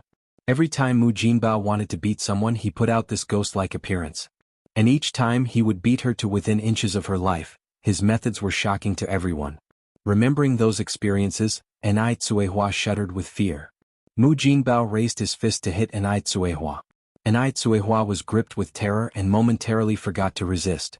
Dad, you're getting old, it's easy to wrench your back if you start fighting. Enai Yang came over and stood in front of Enai Tsuehua, reaching out to grab Mu Jinbao's hand, and then said, Dad, Aunt Ashu is right. I'm 17 years old this year. It's a waste to sit around at home doing nothing. Better to marry into a good family sooner rather than later. So, I wonder, does Aunt Ashu have some outstanding young men to recommend me? Enai Yang trained in fighting arts and taekwondo in her former life, so she has some basic skills in martial arts. Furthermore, what surprised Enai Yang was that since saving that big official yesterday, her 5 senses had become a lot sharper than the average person, particularly her strength. It felt as though she had an endless supply of energy. Otherwise she wouldn't have held Mu Jinbao's arms so effortlessly. Mu Jinbao looked at Enai Yang incredulously. How is it that this useless creature's strength could be so great? His expression was a bit unnatural as he said, Your Aunt Ashu treats you so well, she would definitely not harm you. Relax, she has introduced you to a good family. Not only is the young man handsome, but his family also has money. When you marry and go there you can enjoy your life. Enai Yang smirked slightly, Aunt Ashu will not harm me? Dad, you are my biological father, will you harm me? He had introduced her to a good family? A young man? Mu Jinbao sure knows how to tell lies with his eyes wide open. Seeing Enai Yang like this, somehow made Mu Jinbao feel a bit panicked, especially when Enai Yang said the words biological father. It was clear that he was the elder, but it felt as if Enai Yang was the elder. It was really too strange. Stammering, Mu Jinbao said, I am your biological father. How could I harm you? Enai Yang gave a faint smile, releasing Mu Jinbao's wrist. Right, you are my biological father. How could a biological father harm his own daughter? In the past, she also did not believe that a biological father would harm his own daughter. Later, the reality told her how ridiculous her ideas were. Li Shu came over from the other side, smiling and saying, Yang, since you have agreed, then let's settle this. Aunt Ashu has already spoken to the young man, he will be coming over tomorrow morning. You should dress up nicely, you better not disappoint him. Yang looked up to Li Shu, smiling and saying, All right Aunt Ashu, rest assured, I promise I won't disappoint them. Chapter 10, Big Shot. _1 Li Shu looked at Yang, her eyes full of mockery. This little girl is just too stupid. Even more stupid than she had imagined. Someone sells her and she still counts the money for them. Even Li Xianxia was scared of her. Li Xianxia smiled and said, Good Yang, that's what it is. A girl should be obedient so that she can have good days after she gets married. Yang nodded, Aunt Ashu is right. Tsuehua looked at Yang somewhat unbelievably from the side. What's going on with this kid? How could she agree to meet that eunuch? Didn't she say she wanted to leave this place with her mother and sister? Tsuehua anxiously looked at Yang, her eyes seeming to have 1,000 words to say. Yang slightly raised her eyes, met Quihua's gaze with a faint smile in her eyes. Oddly. Tsuehua felt a sense of assurance seeing the look in her eyes. The deal was settled. Old Lady Mu slapped the table and said, All right, let's start the meal. Because she was about to sell Yang to the old bachelor, Old Lady Mu didn't make it hard for Tsuehua at the dinner table. She even graciously allowed Tsuehua to eat an extra bowl of porridge. After the meal, Old Lady Mu took out a pink dress and handed it to Yang. Yang, this is a dress that Grandma especially asked someone to buy in the city. It cost 2 yuan. You should wear it tomorrow. At any other time, where would Old Lady Mu be willing to spend money to buy new clothes for Yang? But now it's different. Yang can now be sold for 200 yuan. What if she looks dirty and the man doesn't like her? Between 200 yuan and 2 yuan, of course 200 yuan is more important. Yang joyfully took the clothes. Wow! Such a beautiful dress. Thank you Grandma, you're so good. The sentence you're so good, Grandma made Old Lady Mu feel a bit uneasy for some reason. What's up with this little brat Yang? Old Lady Mu looked at Yang and said, Your Grandma, how can I not be good? No matter what, Yang can't change the fact that she is her grandma. She is her grandma. She can sell Yang to whomever she wants. Thinking this way, Old Lady Mu felt a little relieved. Yang gave a faint smile. Yes Grandma, you're the best. If there's nothing else, Mom and I will go wash the dishes in the kitchen. Go ahead. Old Lady Mu waved her hand casually. By the way, feed the sheep. Understood. Yang obediently answered. Watching the retreating figures of Yang and Tsuehua disappearing into the kitchen, Old Lady Mu looked at Li Shu, somewhat unsure. Ashu, are you sure you and your distant cousin have discussed everything clearly? She didn't know why, but Old Lady Mu always felt her heart keep thumping, like something big was about to happen. Li Shu laughed. Mom, rest assured, my cousin will come early tomorrow morning, and Yang is so pretty. This marriage contract won't escape. Old Lady Mu nodded. That's good. In the kitchen. Tsuehua looked at Yang with a worried expression. Yang, why did you agree to your grandma just now? If we really meet the man tomorrow, can we still get away? The Mu family treats her as a free workhorse and Yang as a money tree. Under these circumstances, can she really successfully divorce Mu Jinbao? Yang patted Quihua's hand. Mom, don't worry. What I did just now was just a delaying tactic. As soon as tomorrow is over, he'll immediately take you and my sister away from here, and we'll start a new life. Can the 3 of them really start a new life? Tsuehua was very worried. Tsuehua gripped Yang's hand, her gaze firm. Yang, why don't we take your sister and escape together? Yang was delighted that Tsuehua had such an awareness. Shaking her head, she said, No Mom, we won't run away. You're divorcing Dad, we're leaving openly. In an era where even train tickets are hard to buy without a letter of introduction, where could they possibly run to? If they could flee, Yang would have taken Tsuehua and escaped a long time ago. Why would they go through all these troubles then? Tsuehua still seemed somewhat worried. Yang comforted her with a smile. Mom, don't worry, go back and rest. We should leave tomorrow after a good rest tonight. All right. Tsuehua nodded in agreement. Well, she might as well trust her daughter this time. The night breeze was gentle. Yang lay on a hay bed in the firewood room, a piece of dogtail grass hanging from her mouth, gazing at the starry sky in a trance. In the 1980s, without pollution from factories, the sky was extremely brilliant. The stars of Altair and Vega could be seen. Croak, croak, croak, the sounds of frogs and insects filled the ears, and the air was full of the fragrance of ripe paddy. Such a night was so peaceful. The faint glow of fireflies interlaced with the starlight, casting a soft glow on Yang, making her look like a banished immortal who descended from the moon. Underneath her long eyelashes hid a pair of charming peach blossom eyes, giving off a gleam as brilliant as the Milky Way. Such a beautiful woman. At that moment, Yang suddenly felt something hard against her back. She felt around in the hay and pulled out a delicate wristwatch. If she guessed correctly, this watch should belong to that man. Successful people all fancy watches, and Yang was no exception. Furthermore, Yang in her previous life studied watches specially. This was an extremely valuable watch. A model like this was almost extinct in the future. Even now, this watch was a limited edition one with no more than 3 in existence worldwide. It was worth 100,000 renminbi. What did 100,000 renminbi mean at that time? It meant enormous wealth. One could tell from this that the owner of the watch was not an ordinary person at all. However, it didn't matter who he was. She couldn't afford to mess with a guy covered in blood like him. Yang placed the watch back into the hay, squinted her eyes and started to sleep. Thinking that she could leave this hellhole the next day, a faint smile appeared on Yang's face. The time passed quickly, and in the blink of an eye, it was the next morning. The golden sunlight filled the earth. Early in the morning, Tsuehua was already busy in the kitchen. The air was filled with the sweet aroma of steamed sweet potatoes and the fragrance of steamed buns. Seeing Yang come in, Tsuehua secretly handed her 2 boiled eggs. Yang, here you go. Yang calmly put the boiled eggs in her pocket. Tsuehua continued, Yang, can we really leave here today? Yang nodded slightly. Mom, remember to follow my lead later. I will definitely take you and sis away from here. Tsuehua wiped her hands on her apron. Okay, what should I do to help you? Yang leaned over and whispered into Quihua's ear. This version of Yang, brilliant and confident, with a voice as calming as a spell, put people at ease. Tsuehua slowly calmed down. Looking at Yang, she said, Yang, I got it. Don't worry, I'll definitely cooperate with you. As long as she could take her 2 daughters away from here, she was willing to do anything. It took a while before the people of the Mu family got up for breakfast. Suddenly after the meal, there was a frantic knock on the door from outside. Is anyone there? Is anyone home? Chapter 11, Wanna Marry Me? _1 Li Shu immediately put down her chopsticks. Brother Jinbao, my cousin is here. You better go open the door. Lady Mu urged anxiously, hurry up. Don't keep him waiting. Lady Mu was afraid that the 200 yuan would sprout wings and fly away. All right.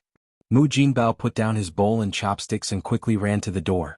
Li Shu looked up at Yang, a triumphant glimmer in her eyes. Little wretch, you have nowhere to run now, do you? You're going to be taken away by an old bachelor today. Suddenly, she met a pair of radiant eyes shining bright like the stars, and Yang gave a faint smile, the corners of her mouth curling up into a light arc. This pure, untainted smile could reveal the true nature of anything sordid. Her eyes were filled with clarity. So radiant and confident. She doesn't look like a naive girl brought up in a tiny village. Li Shu felt an inexplicable shiver and quickly averted her gaze, her hollowed-out throat swallowing as if she were a child who had done something wrong. This is insanity. How can this little village girl possess such a gaze? Li Shu frowned, filled with bewilderment. She found it hard to discern whether that scene was an illusion or real. Li Shu suppressed her chills and looked at Yang again.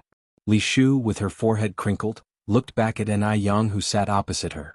Today, Yang wore that pink dress gifted by Lady Mu. The dress was rather simple with long sleeves and a doll collar, reaching down to her ankles. Yet, such an old-fashioned dress somehow made Yang look vibrantly classic. The sunlight streaming in from outside illuminated her, making her seem like a fairy high up in the clouds. Li Shu always believed her beloved daughter, Li Xianxia, was the most beautiful, but at this moment she had to admit that if Li Xianxia were to stand beside Yang, she'd probably go unnoticed. At this moment, the sounds outside the door became increasingly clear. This way, follow me. That was Mu Jinbao's fawning voice. In a short while Mu Jinbao ushered the man in. The man standing next to Mu Jinbao looked about 60 years old, with a belly bigger than Li Shu's. His shiny bald head and rodent eyes darted everywhere. When he smiled, a mouthful of big yellow teeth was revealed. Yes, this was Li Shu's distant cousin. Mu Jinbao smilingly introduced, Mom, this is Wang Dezhuang. Dezhuang, this is my mom, this is my wife Anai Tsuehua, and this one is Yang Yang. Upon seeing Anai Yang, Wang Dazhuang's eyes instantly lit up. This young girl is so pretty. It's a bargain to buy her back for 200 yuan. Wang Dezhuang swallowed his saliva, moved his gaze away from Anai Yang and greeted everyone in the room. Hello Granny, hello Auntie. I'm Wang Dezhuang. Being addressed as Granny by someone of a similar age didn't bother Lady Mu at all. She even reciprocated with a smile. Very good. So you're Dezhuang, you're quite a spirited young man. Anai Yang almost laughed at this comment. A spirited young man? Lady Mu doesn't feel guilty for saying this? Seeing Wang Dezhuang, Anai Tsuehua was so terrified, she found herself shaking uncontrollably. This is too much. Lady Mu and Mu Jinbao are too heartless. Do they even have a conscience? They're actually selling their own granddaughter, their own daughter, to a man like this. Fortunately, she had already decided to divorce Mu Jinbao. Once again seeing Wang Dezhuang, Anai Yang looked calm on the outside, but a storm was brewing within. She wishes she could rip Wang Dezhuang into pieces with her bare hands. But reason tells her she can't. Wang Dezhuang turns his gaze to Anai Yang. Yang, I'm Wang Dezhuang. I'm here to take you home. Anai Yang slightly lifts her head. Sir, why did you come alone? Didn't your son come with you? Sir? She actually called him sir. Wang Dezhuang looks at Anai Yang in disbelief. Anai Yang says in surprise, Sir, aren't you here for your son's matchmaking event? Wang Dezhuang becomes incredibly embarrassed. He's a eunuch, where would he get a son from? The matriarch of the Mu family looks at Anai Yang unhappily. How could you speak like that? Dezhuang is your intended match. Then she turns to Wang Dezhuang with a compassionate look. Dezhuang, don't be upset, Yang speaks without intending to hurt you. She is afraid that Anai Yang has ticked off Wang Dezhuang, and that 200 yuan will be wasted. Wang Dezhuang laughs. Why would I be angry? There's nothing to be upset about. Anai Yang is so beautiful, it's probably impossible to find another like her in 10 miles. If he could really take Anai Yang back, he would be the one who's benefited. At that time, who knows how envious the other men in the village will be. Oh. Anai Yang looks at Wang Dezhuang. So you're Wang Dazhu, right? Yes, I am. Wang Dazhu hastily nods. Anai Yang looks Wang Dazhu up and down, her eyes filled with ridicule. Someone like you also dreaming to touch a swan? What are you babbling about, you ungrateful girl? The old lady from the Mu family stands up in anger. I think you and Dezhuang are a match made in heaven, a perfect couple. Dezhuang is a very promising young man, how could he not be good enough for you? If anyone's not good enough, it's you who's not good enough for Dezhuang. Li Shu quickly says, That's right cousin, my aunt is right, don't be angry, Yang is still a child, she speaks without thinking. Wang Dezhuang won't get angry, he casually waves his hand, slaps 200 yuan on the table and then says, Can I take her away now?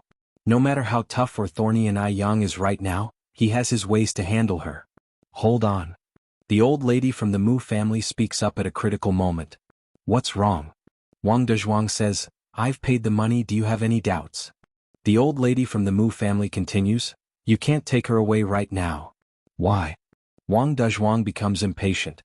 The old lady from the Mu family says righteously, Although our Mu family is poor, we can't resort to selling our daughters. Just when Anai Tsuehua thought that the old lady from the Mu family had a change of heart, she hears the old lady continue, If you really like Yang, get a matchmaker and marry her. Selling and marrying are two different things. Once sold, the ties will be cut cleanly, but if married, Wang Dezhuang will have to call the old lady from the Mu family grandma from now on. The old lady from the Mu family has figured out that Wang Dezhuang is a man of wealth. How could the Mu family cut ties with such a wealthy man? She plans to squeeze every last bit of value out of Anai Yang. Fine. Even though Wang Dezhuang wants to hold the beauty in his arms, he's not in a rush either. Additionally, the old lady from the Mu family changes her tone. When marrying a daughter, you should give a dowry. Our Mu family is not that kind of shameless people, just give 1,000 as the dowry. 1,000? Wang Dezhuang opens his eyes wide in surprise. This old lady from the Mu family is really asking for the moon. The old lady from the Mu family looks at Wang Dezhuang. What? You're not willing? If you're not willing, then forget about this marriage. After all, my Yang is such a beauty, it's not like she can't get married. The old lady from the Mu family knows that Wang Dezhuang is definitely reluctant to let go of Anai Yang, that's why she dared to ask for a sky-high price of 1,000 yuan. Li Shu also looks at the old lady from the Mu family in shock. She really didn't expect this old lady to be so cruel, asking for 1,000 yuan right off the bat. Wang Dezhuang hesitates for a moment, then grits his teeth and says, "All right, 1,000 it is. And Yang is so beautiful, 1,000 yuan is worth it." Chapter 12. Need to refund relative _1 and Tsuhua listened as the old Mrs. Mu sold Yang to Wang Dezhuang for the price of 1,000 yuan, just as if she was selling a piece of merchandise. She was shaking all over with anger. Yang is her own granddaughter. How could she bear to do such a thing? Quite a few times Tsuehua almost couldn't stand it any longer, wanting to risk her life to confront old Mrs. Mu, but Yang gently held her hand. "Mom, don't worry." Even though Yang's voice was faint, it had a calming effect, and Tsuehua managed to calm down. On hearing Wang Dezhuang agree to pay the bride price of 1,000 yuan, old Mrs. Mu was overjoyed. Smilingly she said, "Dezhuang, please sit down. We will be family from now on. Make yourself at home." Sit. Wang Dezhuang had no wish to sit at the moment. He had parted with 1,000 yuan, now he wants to check the goods to see if his 1,000 yuan was well spent.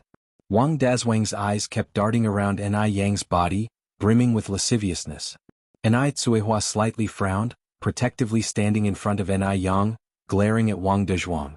Actually, Tsuehua was a little scared of Wang Dezhuang herself, but because of motherhood, she grew strong. At this moment she could not be afraid because if she was scared, what would Yang do? She must protect Yang. Old Mrs. Mu's gaze moved between Wang Dezhuang and Yang, quickly figuring out what Wang Dezhuang was thinking. Since Wang Dezhuang had readily come up with 1,000 yuan, she shouldn't let him be disappointed. Old Mrs. Mu turned to Yang, "Yang, why don't you show Dezhuang around? The two of you young people should get to know each other better." Young people? If Yang remembered correctly, Wang Dezhuang was about Mrs. Mu's age. People of this era generally marry early. Old Mrs. Mu had become a grandmother at 40. By estimation, Wang Dezhuang was even a year older than Mrs. Mu. How could Mrs. Mu have the nerve to use the term young people? There was a flicker of sarcasm in Yang's eyes as she looked down. Hearing this, Wang Dezhuang rubbed his palms together, eagerly looking at Yang, muttering, "Auntie, you're absolutely right." Old Mrs. Mu was indeed a shrewd woman. She knew perfectly well what he was thinking. Seeing Yang hadn't moved, old Mrs. Mu's expression cooled a bit. "Yang." Yang, grinning from ear to ear, came out from behind Tsuehua. "Grandma, I'm not deaf." "Since you're not deaf, hurry up and take Dezhuang for a tour." Old Mrs. Mu ground out through clenched teeth. Yang looked at Wang Dezhuang, the shallow dimple at the corner of her mouth deepening. "There's a cornfield up front. Do you want to go look?" At this time, the corn in the cornfield was thriving. If something were to happen, who would notice? Wang Dezhuang perked up at the idea, repeatedly nodding his head. "All right, exactly. Let's go to the cornfield." "Follow me then."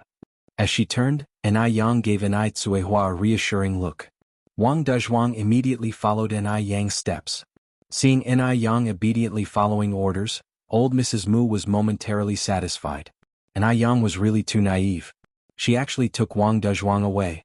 Li Shu saw the backs of Yang and Wang Dezhuang and was so pleased that she could barely stop herself from bursting into laughter. Since Wang Dezhuang was a gelded man and couldn't marry a wife, his mind had long become twisted.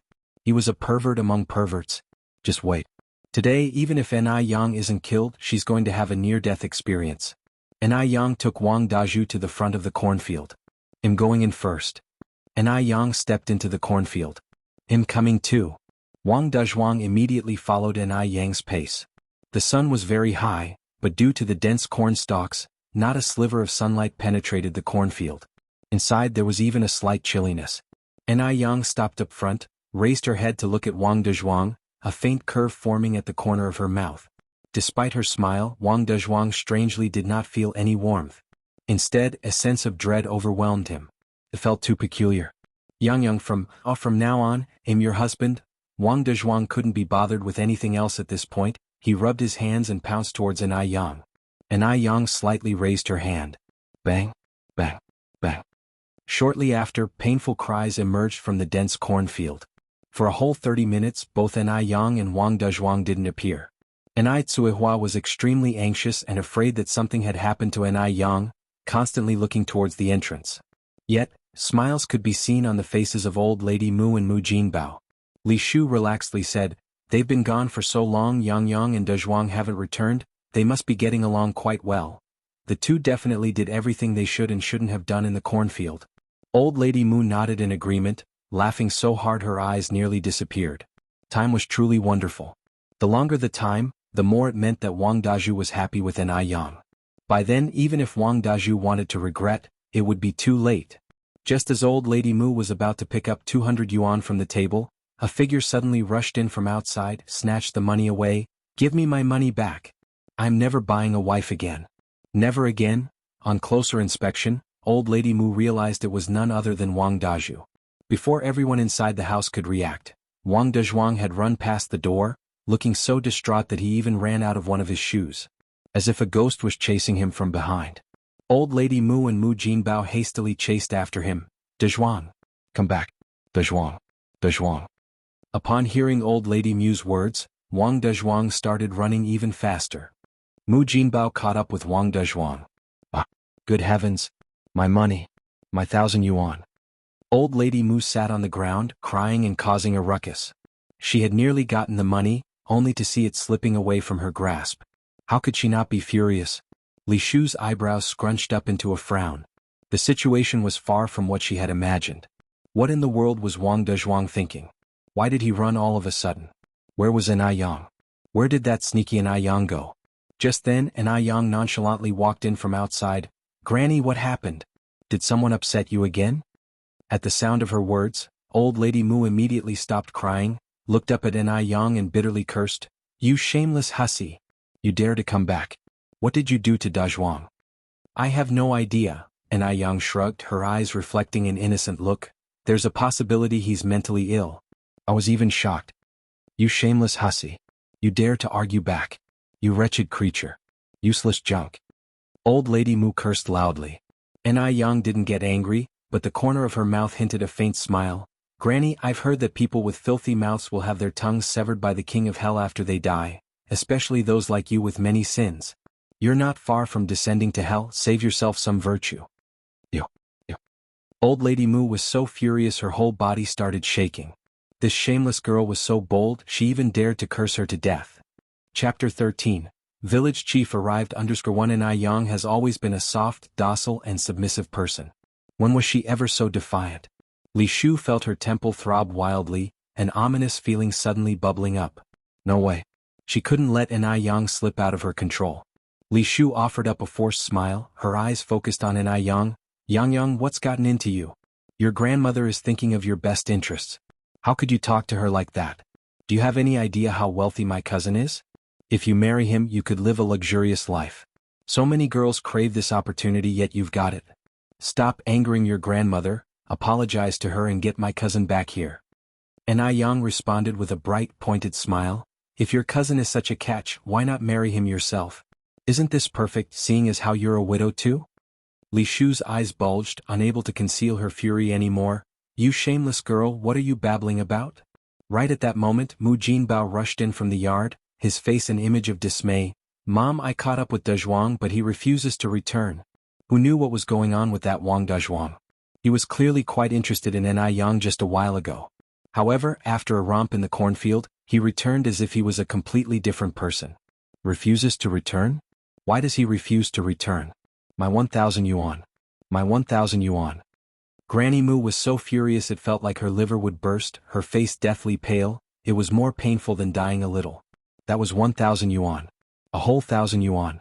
Jinbao, beat this shameless wench to death. Beat her till she's dead. Granny Mu pointed at An Yang and spat out viciously. Even if An Yang was beaten to death right now, she still wouldn't feel satisfied.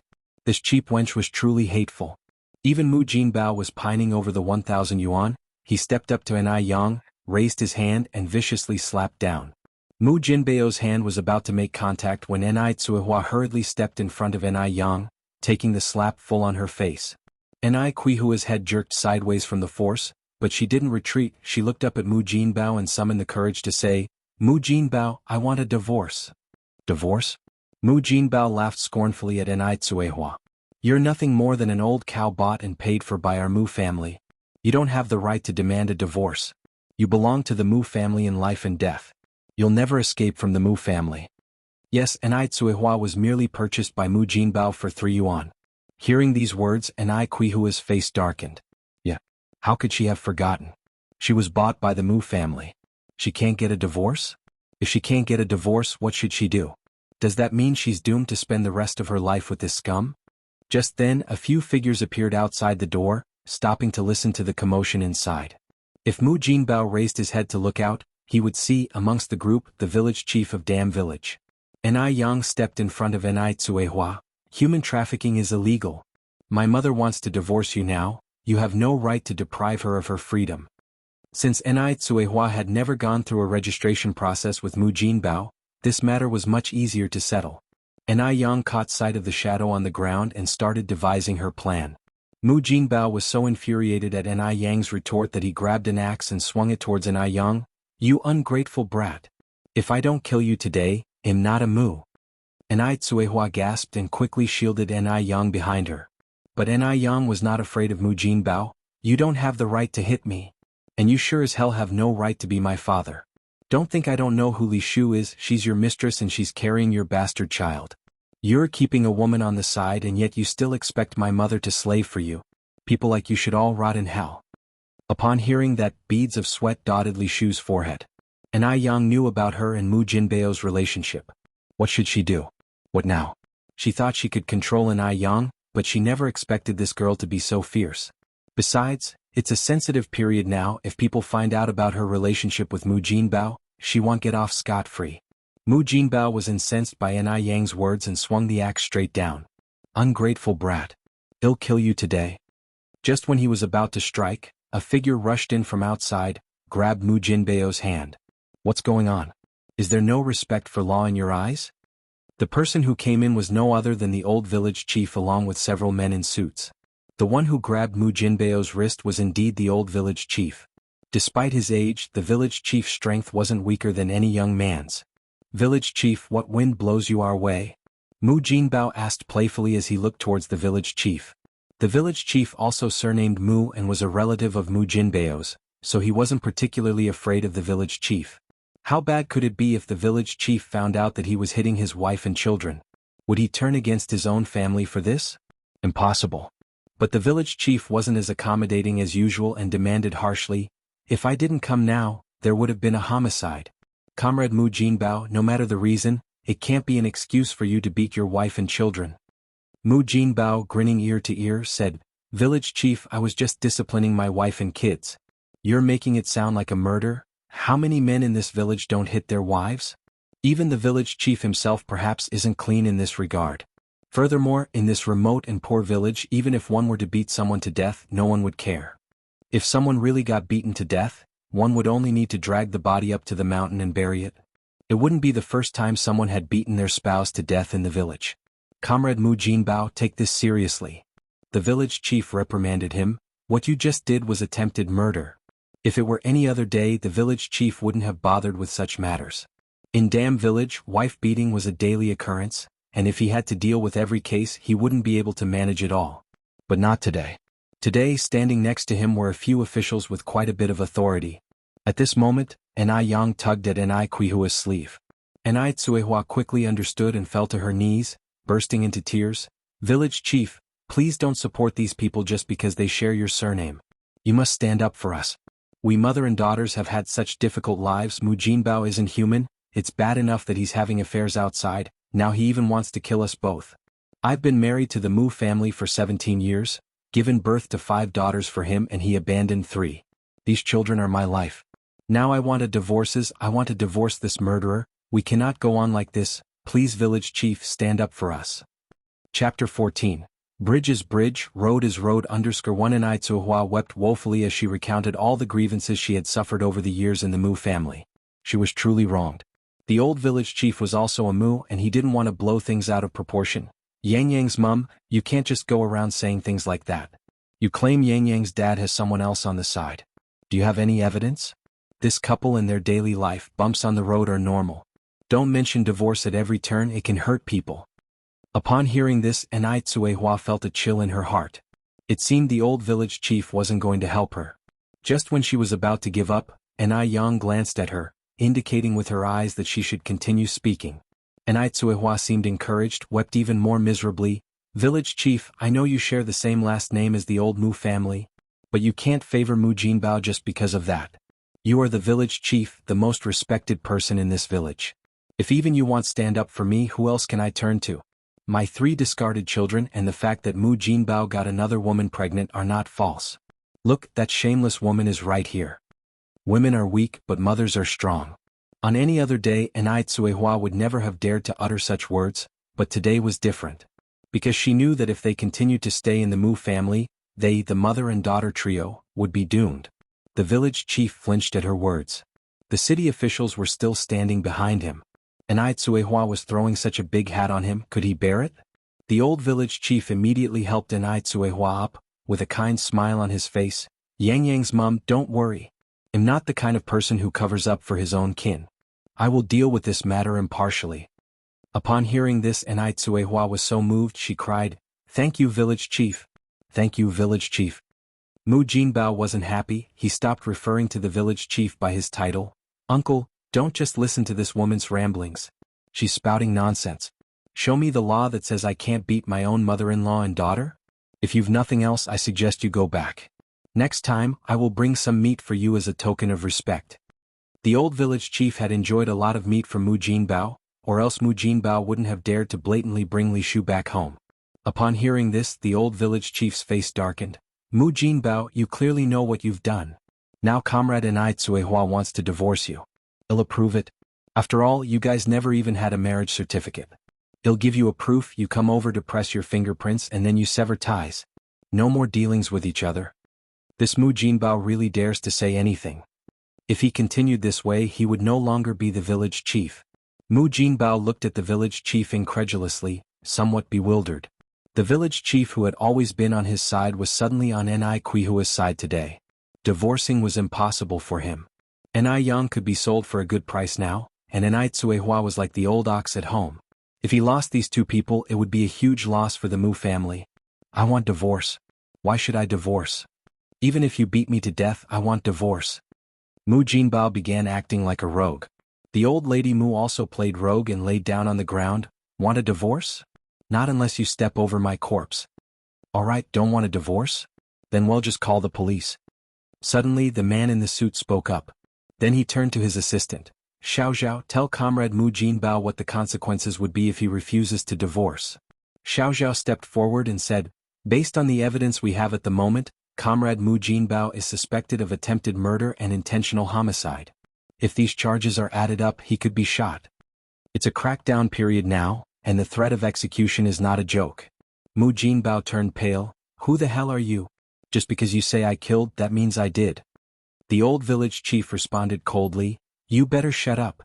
This man is the assistant to the secretary of the municipal party committee." The assistant to the secretary of the municipal party committee? Why on earth would the assistant to the secretary of the municipal party committee be here? Xiaoxiao was the secretary's assistant, and the man who was talking to Xiaoxiao was Yao Wei, the secretary himself. Yao Wei was sent by Zhou Changjing. Because Zhou Changjing was seriously injured, they could only send Yao Wei to make the trip. Mu Jinbao shuddered in fear. "Uncle, please don't joke with me. What on earth could the secretary of the municipal party committee be doing in their dirt-poor village?" Before the village chief could speak, Xiaoxiao continued, "Mu Jinbao, you were just about to attack your daughter with an axe. If it wasn't for the timely intervention of village chief Mu, your daughter would be dead. That's attempted murder and we're all witnesses. Plus, the 3 children you abandoned all died unnaturally. That's deliberate murder and Nai Tsuehua is the witness. As for the affair, comrade Li Shu is pregnant. Need I say more?" Hearing this, Li Shu was terrified, cold sweat trickling down her forehead. If they really reported him, Mu Jinbao wouldn't be the only one sentenced to death by firing squad. She would be an accomplice. The old village chief continued, "Mu Jinbao, think about it carefully. Would you rather be shot or get a divorce?" Mrs. Mu was startled and quickly stood up from the ground. "Divorce? Jinbao will get a divorce." At this point, of course, life was more important. Furthermore, if they divorced, the one to suffer would be Nai Tsuehua. She's a woman and she would have no choice but to starve out there. When that time comes, it'll be Nai Tsuehua who will regret. Mu Jinbao was scared out of his wits. Death by firing squad. How could he not be afraid? "Okay mom, I'll listen to you." The old village chief finally relaxed, continuing, "Now that you've decided to divorce, I'll issue you a divorce certificate." Although Nai Tsuehua and Mu Jinbao hadn't gotten their marriage certificate, The two had lived together for so long and had 2 children. To avoid any future complications, a certificate was necessary. And Yang stepped forward at the right time. My sister and I want to go with Mom. And Tsuehua finally came to her senses. Right? The 2 kids are coming with me. No. I don't agree. Mrs. Mu said angrily. These 2 children are from the Mu family. Why should they go with that slut and Tsuehua? The old village chief continued. Madam, currently Mu Jinbao is the one at fault. He has no right to the children. We must respect Comrade and Tsuehua and the children's opinions. No. The children belong to our Mu family. If that slut and Tsuehua wants to leave, let her leave by herself. She won't take anything from our Mu family. At this moment Yao Wei continued speaking. Xiao, we should call the police, let the murderer taste the bullet. Old Mrs. Mu's face turned white, and she was instantly silenced. The old village chief finished the certificate and stamped the village's official seal on it. And Tsuehua Mu Jinbao, you 2 press your fingerprints. Once these are pressed, you 2 will have no relation at all. And Tsuehua pressed her fingerprint without hesitation. Mu Jinbao was reluctant to press, but thinking his life was at stake he still pressed it. This divorce certificate had 3 copies, 2 for Tsuehua and Mu Jinbao, and 1 for the village to keep. After pressing the fingerprint, Tsuehua went to the room to carry the children out. Yang bowed to the village chief and Yao Wei. Secretary Chief, thank you for today. The village chief laughed awkwardly, not knowing if he could still retain his position after today. Yao Wei smiled and said, if an official doesn't serve the people, they might as well go home and sell sweet potatoes. This is what should be done. Chapter 15. Goodbye, damn village. _1 It was apparent that Yao Wei was a good official who served the people. Off to the side, though, old Lady Mu was becoming anxious, watching Yao Wei and Yang speak with such familiarity. What on earth was happening? Why would the city's party secretary come to their home? And to chance upon this very incident? This clearly wasn't a coincidence. Could it be that Yang and the city party secretary had planned this all along? Otherwise, this couldn't possibly be such a coincidence. Yes. Yang must have colluded with them in advance. But how did Yang know the city party secretary? Old Lady Mu raised her head to look at Yang. Under the dim light, Yang stood there, with a soft glow on her beautiful face, and when she spoke 2 small dimples appeared at the corners of her mouth. For the first time old Lady Mu realized that her granddaughter had such a pretty face. But the thought that, starting from now, Yang was no longer her granddaughter, twisted old Lady Mu's face into a grimace. That bitch Tsuehua. It would have been fine if she had wanted a divorce herself. But now she was even taking away their Mu family's granddaughter. Just then Tsuehua came out of the house holding the child. Yang, I've packed everything. Yang turned to look at Tsuehua. Mom, let's go then. All right. Tsuehua nodded. Old Lady Mu continued. Tsuehua, I'm giving you one last chance to reconsider. Back out now while you still can. Otherwise, it won't be easy for you to step inside the Mu family's home ever again. Let me tell you, the world is a chaotic place right now. You 3 women leaving just like that will surely end up starving on the streets. Tsuehua turned back to look at old Lady Mu, her tone cold. Don't worry. I'd rather starve in the street than return to the Mu family. Good. Old Lady Mu remarked sarcastically. You have some nerve. Fine, leave. I look forward to the day you come back begging. How can a woman survive without a man? It's impossible. Without a doubt, Tsuehua will come crying back to her eventually. Escorted by Yao Wei and the village chief, Yang and Tsuehua left the Mu family mansion, carrying the child with them. Just then a pair of worn-out shoes tossed viciously hit Quihua's back. Indeed, a place of deprivation breeds wicked people. Yao Wei frowned. Holding the child, Tsuehua couldn't help but tear up. In these times, a divorced woman was bound to be gossiped about. Needless to say, life for her, her daughter, and the child wouldn't be easy from now on. Mom, don't be afraid and don't pay attention to others' stares. Rest assured, in the future we will have good days. Isn't there a saying? Good days are forged through hardships. Upon hearing this, Yao Wei felt a rush of respect for Yang.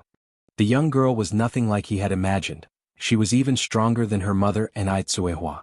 From start to finish, she hadn't shed a single tear. Yao Wei had initially thought that Yang was just a small-town girl with medical skills. It now seemed that she was far more exceptional than he had imagined. Yao Wei then asked, Young comrade Yang, where do you plan to go from here? I haven't decided yet, Yang answered. The village chief understood that Yang was hesitant to speak because of his presence. So, being tactful, he said, "Secretary, I have some matters to attend to in the village, I will go ahead." Yao Wei was unsatisfied with the way the village chief had handled matters. He looked up at the village chief, his tone becoming stern. "You may go." The village chief swallowed hard and turned to walk towards the village department. He hoped that after today he could continue being the village chief. After the village chief had left, Yao handed Yang a yellow cloth bag. "Young comrade Yang, Mr. Zhou has taken care of all the matters you asked him to help with. Additionally, there's some money in here as a token of goodwill from Mr. Zhou." Yang immediately refused. "Uncle Zhou has already helped me a lot, I cannot accept this money." Yao Wei laughed and said, "Accept it? It's not a lot of money, Mr. Zhou would be worried if you didn't. Moreover, you need to live when you are away." At this juncture, if Yang further declined, Yao Wei might think there was an ulterior motive. Moreover, she did indeed need the money now. "Please thank Uncle Zhou for me." Yang accepted the yellow cloth bag with both hands. Yao Wei nodded, "Certainly. By the way, where do you plan to go after leaving here?" Although Yang had previously said she hadn't decided yet, Yao Wei knew that she must have had plans. She just didn't say anything because the village chief was there. "To Beijing." Yang continued, "Then I'll start a small business." Upon hearing this, Yao Wei looked at Yang in surprise. "You want to become a private business owner?" To be honest, in this era, private business owners were considered contemptible. Some people would rather starve to death than go into business and become private business owners. Being a merchant was labeled speculative and was especially shameful. Nobody could have anticipated that the first generation of private business owners going into business would end up as millionaires and billionaires. This is why Yao Wei was so surprised when he heard that Yang wanted to be a private business owner. Yang responded with a smile, "Yes, a private business owner. You heard correctly." Chapter 16, full of curiosity_1 Gazing at Yang in front of him, Yao Wei was almost under the illusion that she was the one in control. This was just a 17-year-old kid after all. Ever since Yang had saved Zhou Changjing, Yao Wei had been curious about this girl because Yang had shown remarkable calmness, exhibiting a maturity that surpassed many adults when it came to handling situations. It was said that, having been saved by Yang, Zhou Changjing asked what she wanted. Even if it meant a large sum of money, he would do his best to satisfy her. Surprisingly, Yang's request was very simple. All she wanted was to leave the Mu household and Dam village smoothly. Later on, it was heard that Zhou Changjing investigated Yang, but the results were always the same. She was just a blank slate of a country girl. Born in Dam village, raised in Dam village. "Uncle Yao, this is where we should part ways. Every banquet has to end eventually. I wish you every success in the future." Yang bade farewell to Yao Wei at the entrance of the village. "All right, I'll take your good words. Safe travels to you too." Yao Wei stopped. "Goodbye, Uncle Yao," Yang waved. "Goodbye." Yao Wei watched the departing figures of Tsuehua and her daughter. After the mother and daughter turned a corner and could no longer see Yao Wei, Tsuehua asked, Yang, how do you know Secretary Zhou?" Tsuehua was filled with questions. Yang told her mother the entire story, to which Tsuehua responded with a laugh. "My Yang, you're amazing. Thanks to Secretary Zhou's help today, otherwise, we wouldn't have been able to leave so easily." Little did they know, the moment they left Dam village, the villagers began to gossip. In these days without TVs, internet, or mobile phones, people could only resort to gossip to pass their time. In addition to old lady Mu's outcry, everyone in the village knew about this incident. "If I were Mu Jinbao, I would have killed that slut Tsuehua. Not only is she unable to bear a son, but she also runs off with another man. How shameless. The Mu family is so generous. If she were my daughter-in-law, I wouldn't let her get through that door today." Tsuehua, not only did she cheat and eloped, but she also took the two granddaughters of the Mu family. As the old saying goes, when it comes to marriage, you need to examine the other party's 3 generations. You really can't take in a woman from outside whose background you don't know. "Shoo," another person pulled their husband's hand, "keep your voices down, I think this might not be entirely Kuihua's fault. Tsuehua is always an honest person, undertaking all the heavy duties in the Mu household. Didn't you notice that the Mu family recently welcomed a new pregnant woman? There could be more to this story than meets the eye. We outsiders can't see everything clearly." That makes sense. But no matter what, Tsuehua shouldn't have divorced. After being divorced, which man would dare to want this Warnshu? And Yang didn't care about whether people gossiped or not. As long as she lived comfortably, she was fine. In any era, money is the boss. Her current wish was to earn money. Although this was a rather crude wish, money was the foundation for living. 3 hours later, the mother-daughter duo arrived at the township. The township was about 10 kilometers or so from the village. Quite clearly, the township was much livelier compared to the village, with roadside vendors peddling various goods. Despite it not being as modern as the 21st century, one could still see glimpses of more modern elements. Anai Tsuehua had never left Dam Village for over a decade, and now the dizzying scene left her awestruck. She had no idea how much the outside world had changed.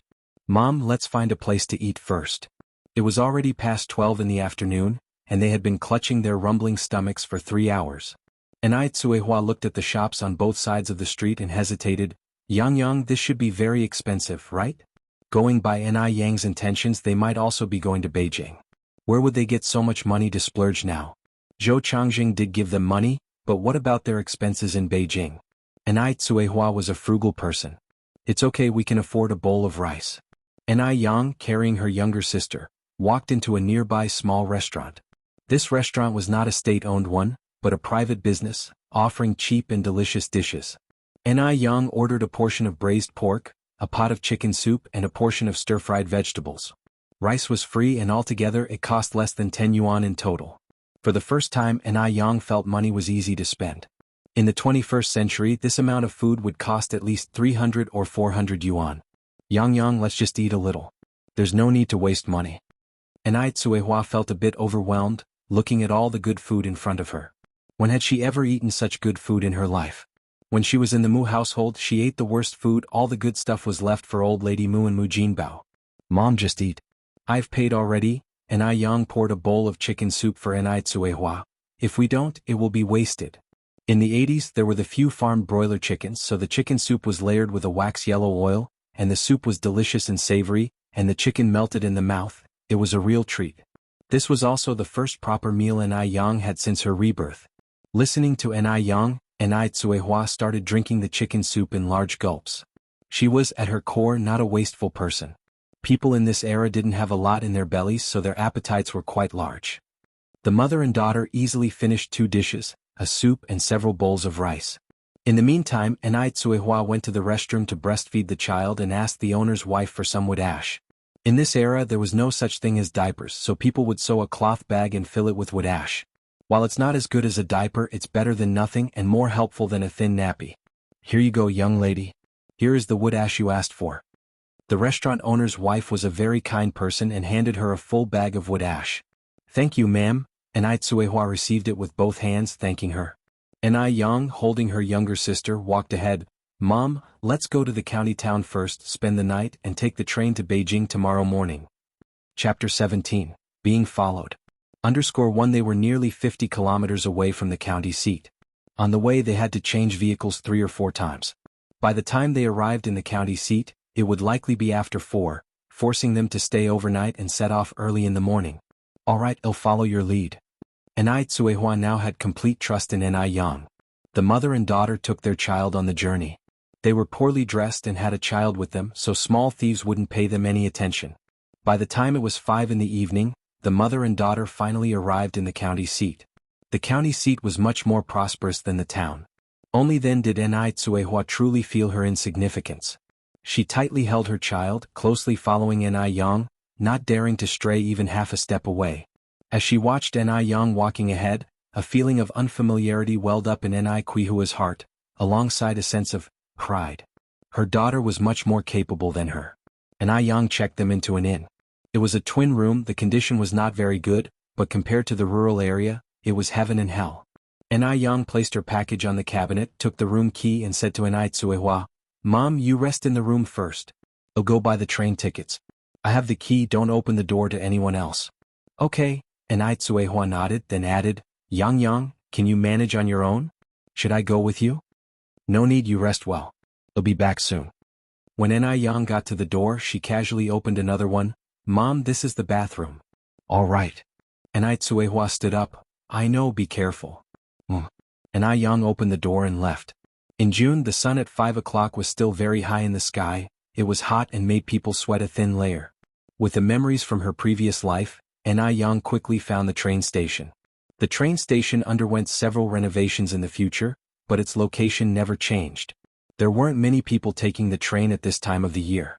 Yang arrived at the ticket booth. "Comrade, I would like 2 sleeper tickets." The ticket seller was a young guy who seemed almost asleep.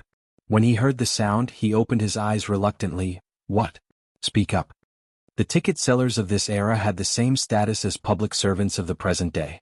It wouldn't be easy to get this job without connections or know-how, especially in a state-owned enterprise like the Railway Bureau. Especially when Yang was so shabbily dressed, it was clear that she was from the countryside. Yang didn't pay attention to the ticket seller's attitude, smilingly saying, "Hello, I need 2 sleeping berths to Beijing." It's not worth getting angry with such people. Seeing Yang not getting angry but instead being so polite, the ticket seller was indeed a little embarrassed. Especially since this girl was so pretty. He scolded himself for his poor eyesight earlier. He hadn't noticed how pretty this girl was. "Do you have an introduction letter?" The guy's attitude did an about-face in an instant. "Yes." Yang took out the introduction letter from her pocket. After the ticket seller glanced at it, he said, "That will be 68 yuan in total." Yang took out a pile of change and handed it to the ticket seller. Most of these coins were in denominations of 1 and 5 cents, with the largest value being 1 yuan. 68 yuan made quite a big pile. Yang had specially got the change from the restaurant owner when having a meal. If she was flashing big money around, it would definitely attract attention from others. At just 16 and with a family to support, she didn't want to attract unwanted attention. On any other day, the ticket seller would definitely not be happy facing so much change. But not today, because the person standing in front of him was a beautiful girl. He had been selling tickets for 2 years and had never seen a girl as pretty as this. Beautiful women will always receive special treatment, regardless of the era. After successfully buying the tickets, Yang started walking back. Thinking about how smoothly everything had gone, Yang unconsciously let out a smile. In the afternoon sun, the young girl came walking against the light, a smile on her lips. Her stunning beauty made the city traffic in the background seem to pale in comparison. Little did she know, 3 good-for-nothing hoodlums already had their eyes on her from afar. They just hadn't found the opportunity to make a move, as this was the bustling city area. Yang might not be dressed impressively, but someone who buys 2 sleeper train tickets without batting an eyelid, how could she possibly be poor? They were sure they could squeeze something out of her. Moreover, she was gorgeous. A young girl, if anything happened to her, would unlikely voice it out loud. In this era, women are very conservative and value their own reputation. Normal women would rather suffer silently when insulted, than to make it public. Otherwise, even if they get married in the future, they would still be looked down upon by their in-laws' family. By this time, the county and the village were quite different. In the village, to purchase daily necessities one would need all sorts of coupons, but in the county, as long as you have money, it's fine. So, Yang bought an extra 2 cups for drinking water, a bag of milk powder, some biscuits and dry food for the journey. The milk powder was for her sister to drink, as Tsuehua wasn't producing enough milk, especially since she hadn't had the proper rest period after giving birth and hadn't really eaten anything nutritious. Moreover, after getting off the train, they would still need to take the tram. It would be a bumpy ride, and the journey would take at least 2 days. As Yang left the supply and marketing co-op, she felt that something was off. With her heightened senses, she could easily tell that 3 people were following her. Yang's ears twitched slightly, and then she quickened her pace, turned a corner, and her figure disappeared in an instant. The 3 little punks saw Yang vanish, exchanged puzzled glances, threw the cigarette stubs in their hands and hurried after her. Yang carefully placed the things in her hands in the corner of the wall, took the dagger concealed on her body, and holding it in her hand, she stood at the corner ready for defense. She didn't bother unsheathing the blade, it was better not to shed blood unless absolutely necessary. The footsteps were getting closer and closer, and Yang's ears twitched more frequently. She held the dagger tightly and squinted her eyes. 3, 2, 1. Now. She swung her arm, directly knocking down the first thug who rushed out, following it with a backspin kick, the tip of her foot perfectly hitting the chin of a punk behind, knocking him to the ground. In the blink of an eye, only 2 out of 3 punks were remaining. Yang narrowed her eyes slightly, about to hit the thug with her dagger. However, the thug surprisingly lay down himself, crying for mercy. "Miss Heroine, I was wrong. I'm lying down myself. Please spare me and my brothers." A wise man knows when to retreat. This punk was no fool. He knew he had encountered a formidable opponent. But he couldn't understand how an ordinary-looking peasant girl could be so skilled. This was just unbelievable. Yang slowly concealed the dagger in her chest and said coolly, "When you decided to follow me, didn't you consider this?" Chapter 18. Encounter _1 If she had been just a powerless young girl today, she probably would have suffered irreparable harm by now. "Sister, I really dare not anymore. Please spare me." The thug cried and begged for mercy. The other two thugs also quickly got up and knelt in front of this girl who was younger than them but stronger. Yang casually put away the dagger, looking down at the three thugs with a slight smirk, then slightly bent over and reached out her slender hand to them. "Hand it over." Although she was smiling, there was not the slightest hint of amusement in her eyes. Instead, the icy glint was utterly intimidating. What? One of the thugs shivered in fear. "The stick in your hand." Yang spoke indifferently. The thug, trembling all over, handed over the stick in his hand to Yang. In truth, it wasn't a stick but a real iron pipe. About as thick as 2 thumbs. Yang took the iron pipe, lightly bent it with both hands, and with a muffled sound, the pipe was easily broken into 2 pieces by her. The 3 thugs were wide-eyed, unbelieving of what they were seeing right before them. Cold sweat broke out on their backs. What fearsome strength was needed to break an iron pipe so easily? Who on earth was this young girl? However, the one who broke the iron pipe was unperturbed, the corners of her mouth upturned in a small smile, speaking to the thugs. "If I catch you guys messing with the women of this city again, this pipe will be your fate. Do you understand?" Her tone was cold and chilling, her presence commanding. She was not an ordinary girl. She seemed more like a person of high standing who had experienced many things. Understood. The thugs were so scared their faces turned pale and answered shakily. Yang casually threw the pipe to the ground. "If you've understood, then get lost." At her words, the thugs felt as if a huge burden had been lifted and they scampered away immediately. Yang did not linger, as her sister and mother were waiting for her at the inn, and she immediately turned around to move on. Unbeknownst to her, shortly after she left, 2 figures, one tall and one short, appeared in the previously deserted alleyway. One of the figures was tall and slender, standing casually with his hands in his pockets, radiating an irresistible aura of dominance. Sporting an army cap, beneath the brim of the cap were eyes that carried a dangerous glint. His lips curled in a barely noticeable smile, giving no hint to his thoughts. Anyone could see that this man was not someone to be trifled with. The 2 men had witnessed every bit of what had just happened. The slightly shorter one ran forward and picked up a white ticket that had fallen onto the ground. "Third brother, this fell off that girl." The man took the ticket, the curve of his lips growing larger.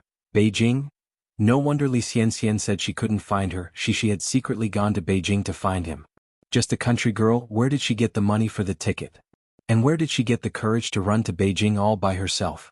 Unless everything was part of her grand scheme, saving him, stealing his watch, naturally going to Beijing, then coming to him and living in his old house. According to his grandfather's and grandmother's old-fashioned ideas, they would certainly let her marry him and become part of the Mo family. This man was Mo Baichuan from Beijing, also known as the third of the Mo's, and who Yang had rescued from the mountain. Mo Baichuan tightly gripped the ticket. A dangerous light flashed in his eyes as he slightly turned his head towards the man next to him. "Take this ticket to her." He was curious to see who had sent Yang. How dare she calculate his every move? She actually went to Beijing to find him. She had quite an appetite. In hindsight, it was a strange situation from the beginning. How coincidental was it that he happened to see this young country girl when he was being pursued? Even more so, this girl surprisingly helped him get out of a crisis. Imagine, a small country girl who grew up in the mountains, how could she have that kind of eloquence and courage? Mo Baichuan's eyes held a complex look. For the first time in his life, he had been schemed against by a young girl.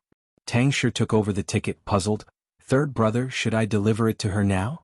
Tang Shi and Mo Baichuan grew up together in a big courtyard in Beijing. Mo Baichuan was 3 years older than him and much more capable. After he graduated from the military academy, Tang Shi had always been behind Mo Baichuan. Tang Shi could tell that Mo Baichuan must know the girl just now. At this moment, the third brother should deliver the ticket himself to win the bowtie's heart. What's the point of having him deliver it? Third brother is already quite old and hasn't yet found a wife. He can't delay his good fortune. "Third brother, why don't you deliver it yourself?" Tang Shi handed the ticket back to Mo Baichuan and muttered, "If I deliver it and she mistakenly fancies me, what should I do?" He couldn't get in the way of other people's love. If she fancies you, then you can marry her. Mo Baichuan gave him a swift kick. Stop talking nonsense. And Ai Yang was clearly coming for him.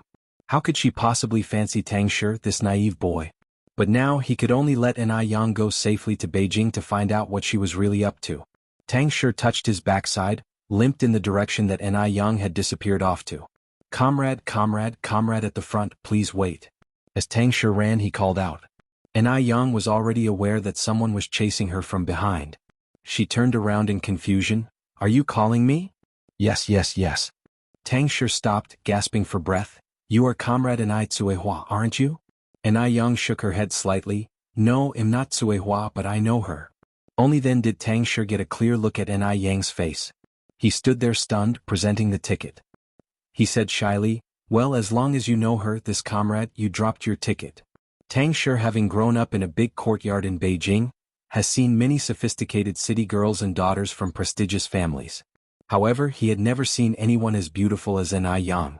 Perhaps, beautiful was not enough to describe her beauty.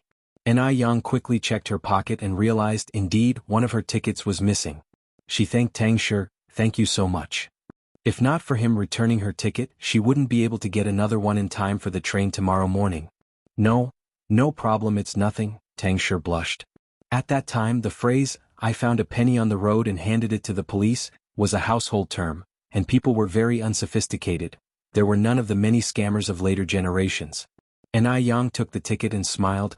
My friend, you've been of great help. How about I treat you to a bowl of noodles? There was a noodle restaurant nearby and Ai Yang did not want to owe him anything. Chapter 19. Start a new journey under Sir One. At these words, Tang Shi felt a sudden jolt in his heart. This isn't good. Could Ai Yang really be interested in him? Otherwise, why would she invite him for dinner on her own? This woman belongs to his third brother. He doesn't dare to mess with her. No need. Tang Shi immediately refused, clutching his butt, limping and running away. Ai Yang silently watched Tang Shi. Was she really so scary in appearance? He ran even faster than a rabbit. Tang Shi quickly ran to Mo Baichuan. Third brother, I've returned the ticket to the female comrade. Mo Baichuan nodded. Go buy 2 tickets back to Beijing. Back to Beijing? Upon hearing this, Tang Shi looked at Mo Baichuan in surprise and asked, Third brother, aren't we going to Dam Village? We just got off the train from Beijing and now we're going back to Beijing. What on earth does he want to do? Is he just running around for fun? We're not going. Mo Baichuan answered indifferently, we're going straight back to the base. Everyone has eagerly gone to Beijing. Going to Dam Village then has no meaning. Weren't you out looking for a person? Now we're returning to the base without finding her? Tang Shi asked with confusion. What? Do you have a problem with my decision? Mo Baichuan gave Tang Shi a plain look. Even this plain look was enough to send chills down Tang Shi's spine. No, let's return to the base, we're going back to the base right away. Even if he had 100 guts, he would not dare to question third brother's decision. By now, Tang Shi had a more audacious suspicion in his mind. Could third brother be going back to Beijing for the attractive female comrade? Perhaps this pretty comrade was the person that third brother was looking for. Ai Yang went to a small restaurant nearby, packed up some food and brought it to the inn. In the inn, her younger sister had already fallen asleep. Ai Tsuehua came out from the bathroom and said to a worried-looking Ai Yang, Yang, I want to take a bath but there's no tub. What should I do? Ai Yang placed the food on the table and spoke softly, Mom, wait, let me see. At that time, the showers were foot-operated. To Ai Yang, this kind of shower was not unfamiliar at all. But to Ai Tsuehua, a rural woman who had just arrived in Beijing, it was very strange. For a while she found it hard to accept. Mom, it works like this. This is called a shower. When you step on this pedal, water will spray out. You can stand under it to wash. Ai Tsuehua frowned. No good. That's such a waste of water. She was inherently thrifty. Ai Yang smiled. It's sanitary and convenient to wash like this. It's popular in the city. Go take a shower quickly, well, eat after you're done. We have to get up early tomorrow to take the train. All right. Ai Tsuehua nodded and then asked, Yang, do they charge for the soap? How much does it cost? Ai Yang shook her head. They don't charge for it, Mom. Use it as you like. Really? Ai Tsuehua said joyfully, then I'll wash my hair too. Ai Yang nodded, sure. Ai Tsuehua was quick. In less than an hour she came out of the bathroom, smiling. Yang, I have to admit, Although that thing wastes some water, it's very convenient to use. I never dreamed that one day I'd be able to use things that city people do. And Yang set up the food, glanced at the hairdryer on the bedside table. Mom, come here, let me blow dry your hair. Hairdryers have been around even before the liberation, they just hadn't spread to the countryside yet. Blow dry? Anai Tsuehua asked in confusion. How do you blow dry? Anai Yang replied with a mysterious tone. You'll know when you come over. Anai Tsuehua had no choice but to approach. Anai Yang then turned on the hairdryer, which immediately emitted a humming sound. At the same time, a gust of hot air puffed towards Anai Kuihua's face, which startled her, making her stand up. My goodness! What's going on? Anai Yang laughed and explained, Mom, this is a hairdryer. See, it can blow hot air. It's specially designed for drying hair. While explaining, Anai Yang started to blow dry Anai Kuihua's hair. With a face of awe, Anai Tsuehua expressed, how come the minds of people in the city are so brilliant? By the way, Yang, how did you know about all these? She had never seen such things before and assumed Anai Yang hadn't either, yet how did Anai Yang know how to use a shower and a hairdryer? Anai Yang bluffed, I learned all these from books. She could certainly not tell her mother that she had been reborn, could she? As Anai Tsuehua was illiterate, she naturally had no idea what was taught in textbooks. She nodded and sighed, indeed, there's a world of difference between us, the illiterate, and those who can read. She then said, Yang, you just graduated from junior high school. When we get to Beijing, let's try to continue your education. Anai Yang looked down and murmured, well, see. She had always been good at studying since she was young. Whether to continue studying or not didn't matter much to her, but attending university was a must. She certainly didn't want to end up illiterate in the future. In her past life, academic qualifications were extremely important. After escaping from an old bachelor in her previous life, she managed to get admitted to a top-notch university through self-study. This time around, her goal is to get into Peking University. Anai Tsuehua sighed. In her opinion, they were fleeing to Beijing for refuge. They would be grateful just to survive. Getting an education was only a dream, and she blamed herself for failing to provide better for her child. After dinner, Anai Tsuehua went to bathe the kids. Meanwhile, Anai Yang was organizing their luggage. They didn't carry many belongings, just one bag including food for the road. At this time there were no plastic bags yet, so they stored everything in a woven bag. Anai Yang extracted an envelope from the bag, which Zhou Changjing had handed her. Aside from the household register and recommendation letter, there was also a thick stack of banknotes. She counted the notes. There were 1,080 yuan in total. Zhou Changjing was indeed generous. In this era, 1,000 yuan was equivalent to 100,000 yuan in the future. However, buying 2 lives with 1,000 yuan was a pretty good deal after all. Anai Yang took out 3 10-yuan notes and stored the rest safely on her body. The train was crowded with people and wasn't entirely safe. If she wasn't careful, pickpockets could easily steal their money. After putting the money away, Anai Yang opened the household register. Her name had been changed from Mu Yang to Anai Yang, and her sister's name had been changed from Mu Lady to Anai Yun. From this point forward she would be known as Anai Yang, the genuine Anai Yang. Anai Yang looked at the brand new household register and felt full of confidence about her future life. The next morning the mother and daughter duo woke up at 5 o'clock. They were catching a train that departed at 6:30. After eating some noodles downstairs, they carried the kid and set off for the train station. Not many people were buying tickets yesterday, but today the train was packed. The crowd was tremendously dense. Mom, be careful, Anai Yang said, forging a way through the crowd for Anai Tsuehua. There were all sorts of people on the train, including women and children and farmers with livestock. Even the sounds of chickens and ducks could be heard, and the smell was quite unpleasant. Anai Yang held their luggage in one hand and tightly held on to Anai Tsuehua with the other. They made their way through the crowd before finally finding their sleeper compartment. The sleeper compartment was much quieter. The train's bunk beds were arranged in an upper and lower formation. Anai Yang had purchased 2 lower bunk tickets. The beds were situated face to face, which was very convenient. When they arrived, the passengers for the top bunks hadn't arrived yet. The train was set to depart at 6:30, and it was only a little past 6 now. Anai Yun behaved very well and didn't make a peep throughout the journey. Mom, I'll go get some water. Anai Yang picked up the cup and stood up. Anai Tsuehua nodded. By the time Anai Yang returned with the hot water, the passenger for the upper bunk had arrived. It was a woman in her 40s. She had permed hair, drew thin curved eyebrows and wore lipstick. She dressed in a white blouse, the trendiest bell-bottom pants, and a pair of shiny small leather shoes. She appeared lively and spirited, unmistakably a city dweller. Her attire was undoubtedly the model of fashion for this era. Enai Tsuehua glanced at the woman, then looked down at her own clothes, suddenly feeling a sense of inferiority. The woman appeared quite friendly. Upon seeing Enai Yang walking in, she asked, "Are you two heading to Beijing as well?"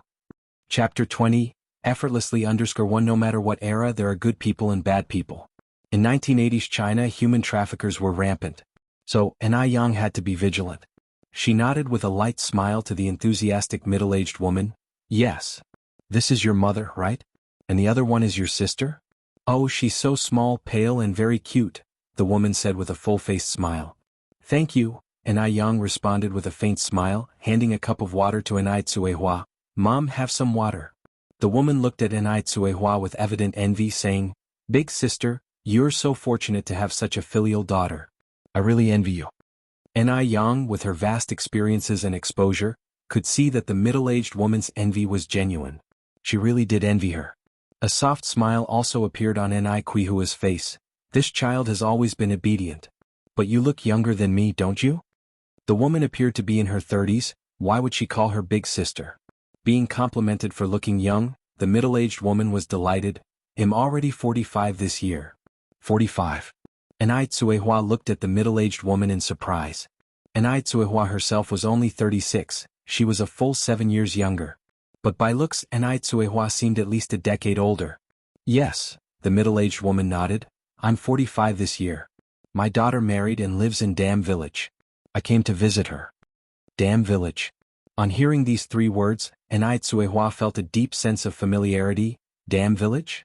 Is your daughter Su Nianwang's wife? Though Dam Village was big, Su Nianwang was the only one who had a city girl as a wife. "Yes, yes and yes," the middle-aged woman nodded quickly. "My son-in-law is Su Nianwang. My daughter is called Wang Chunhua and my surname is Enai. Are you guys from Dam Village too?" Su Linwang was the village's only early college student. He worked in the county now. Previously, when he was studying in Beijing, he brought back a city girl as a wife, which not only brought honor to the Su family but was also the envy of the villagers. Back then, being a college student was a big deal, having one in the family was more honorable than having a president. Unlike later when college students were dime a dozen. However, when the middle-aged woman mentioned Su Nianwang, there was no trace of pride in her eyes. Enai Tsuehua nodded immediately. "Elder sister, your surname is Enai too?" "My surname is also Enai. I used to live in Dam Village. After my divorce, I wanted to take my daughter to see Beijing." Knowing that the middle-aged woman's surname was also Enai and that her daughter was also married in Dam Village made Enai Tsuehua much more relaxed, and a little smile unconsciously appeared on her face. The 2 women chatted happily, soon divulging their life stories to each other. As it turned out, the middle-aged woman was named Enai Qinggui, a native of Beijing who lived in the suburbs. Her husband died in a car accident many years ago, and she only had one daughter, Wang Chunhua, who unfortunately was married far away. This was the reason there was a lack of pride when she mentioned Su Nianwang. "Big sister, life isn't easy for a single woman like us. Do you have a place to stay in Beijing?" Enai Qinggui asked as she looked at Enai Tsuehua. Being a woman without a husband, she knew the struggles of a single mother, especially one with 2 underage children. How was she going to get by in the future? Enai Tsuehua shook her head, showing a desolate look. "Not yet, we'll just have to take it one step at a time." Enai Qinggui thought for a moment, then said, "I live in the suburbs of Beijing and my house is quite big. There's also some farmland and apart from me there's no one else. I have to take the subway to work in the city every day. If you trust me you can stay at my place first and we can talk about the rent once you are settled." There were 2 reasons why Enai Qinggui made this offer. Firstly, since the death of her husband and the marriage of her daughter, her house had become cold and empty. She often experienced various illusions due to psychological reasons. Having someone else in the house would bring some warmth and companionship. Secondly, she could collect some rent. And these 3 were honest, had a clear background, and Enai Qinggui would feel at ease with them staying. No one in the village would gossip. After all, these were 2 women. 2 birds with 1 stone. As she finished speaking, Enai Qinggui, fearing that Enai Tsuehua and Enai Yang might think she was a fraud, immediately took out her work permit and introduction letter. "Look, this is my work permit and introduction letter. Don't worry, big sister, I'm not a fraud." Enai Yang, who had seen all sorts of people in her previous lives, knew that Anai Chingue was not lying. So she laughed and said, "Since Aunt Anai has invited us so warmly, we would be rude to refuse." Anai Yang's original destination was the suburbs of Beijing. She couldn't afford a house in the city for now. And dealing with official matters in the city was not as convenient. Living in the suburbs was great, with convenient transportation and easy access to the city. Once she made money in the future, she would buy several houses in Beijing. She remembered that the price of houses in Beijing in the future would rise astronomically. From then on, Anai Tsuehua could just be a landlord. Her plan was to buy Anai Chenghui's house. If she wasn't willing to sell, then they would start off by renting it, and look for suitable houses in the surrounding area later. Having a foothold was the most important thing. When she heard this, Anai Chingue realized that the person who truly made the decisions here was Anai Yang. "All right then, it's settled. You and your mother can live at my place. If you find it suitable, you can stay longer." Her words were quite calculated, implying they could stay longer only if it was suitable. If it wasn't, they would have to leave. Whether it was suitable or not, of course, would be decided with money. "All right," Anai Yang nodded with a smile. The train sped along, arriving at Beijing Station around 8 in the evening. Anai Chingue said, "It's too late now. Let's find an inn to stay in. We can set off tomorrow morning." Anai Yang, who was holding Anai Yun, nodded in agreement. "All right, well, do as you say." Anai Chingue was familiar with the surroundings of Beijing. She took the three to an inn. When it came to paying at the reception, Anai Yang insisted on paying for Anai Chenghui's accommodation as well. After all, she and her mother and sister were going to live with Anai Chingue. Money makes the mare go. When Anai Yang was the boss, she was adept at using money to win hearts. As expected, after Anai Yang paid the money, Anai Chenghui's smile became even warmer. Originally, she had been worried about whether these two would be able to pay the rent, but now it seemed there was no need to worry about that. The standard of inns in Beijing was much higher than in Tongqing County, and they were a lot better equipped. Even a standard room was equipped with a black and white TV. "Yang, is this a TV?" Anai Tsuehua stood by the bed looking surprised. Anai Yang nodded, turned on the TV, and the screen immediately showed a scene. The people on the screen were dressed in traditional opera costumes, singing opera arias. City folks are really ingenious. So many people can fit in this little box. Are they performing fairy couple? I've heard it on the stage in our village. Then Anai Tsuehua started humming to the tune on the TV. Chapter 21. Settle in Beijing _1. Seeing her mother like this, Anai Yang chuckled and said, "When I start making money in the future, I'll definitely buy you a television." In this era, a black and white television costs around 500 yuan. Right now her purse was thin, so she couldn't afford it yet. Anai Tsuehua immediately waved her hand. "We don't need that. It's too much of a waste of money. Yang, if we have money, I would rather send you to school than buy this useless thing. It can neither fill your belly nor keep you warm. What's the use?" Studying was the only chance for a rural person to rise above the masses. Anai Yang smiled slightly and stopped talking. Anai Tsuehua continued, "You quickly teach me how to turn on this television." Anai Yang taught Anai Tsuehua to switch on the television and change the channels. At this time, televisions didn't have remotes and all the buttons had to be manually pressed. Although Anai Tsuehua had never been to school, she was very smart. Anai Yang taught her only once and she got it. That night, Anai Tsuehua sat on the bed and watched TV until late. Anai Yang, on the other hand, went to sleep early. The next day, just as the sky was lightening, Anai Chingue, who lived next door, came knocking at the door. Yang, I'll take you all out for a special Beijing breakfast. We can set off after eating." Anai Chingue was still dressed stylishly today. Compared to Anai Tsuehua and her daughter, they were worlds apart. However, even though Anai Yang was dressed shabbily, standing in front of Anai Chingue, she did not seem inferior at all. Usually clothes make the man, but in her case it was just the opposite. Even in ragged clothes, the aura around her was not obscured. The four of them set off to have breakfast. At this time, Beijing still wasn't as prosperous as it became later, and the management wasn't as strict either. Many places were still undeveloped, and both sides of the road were lined with vendors selling breakfast. It was very lively.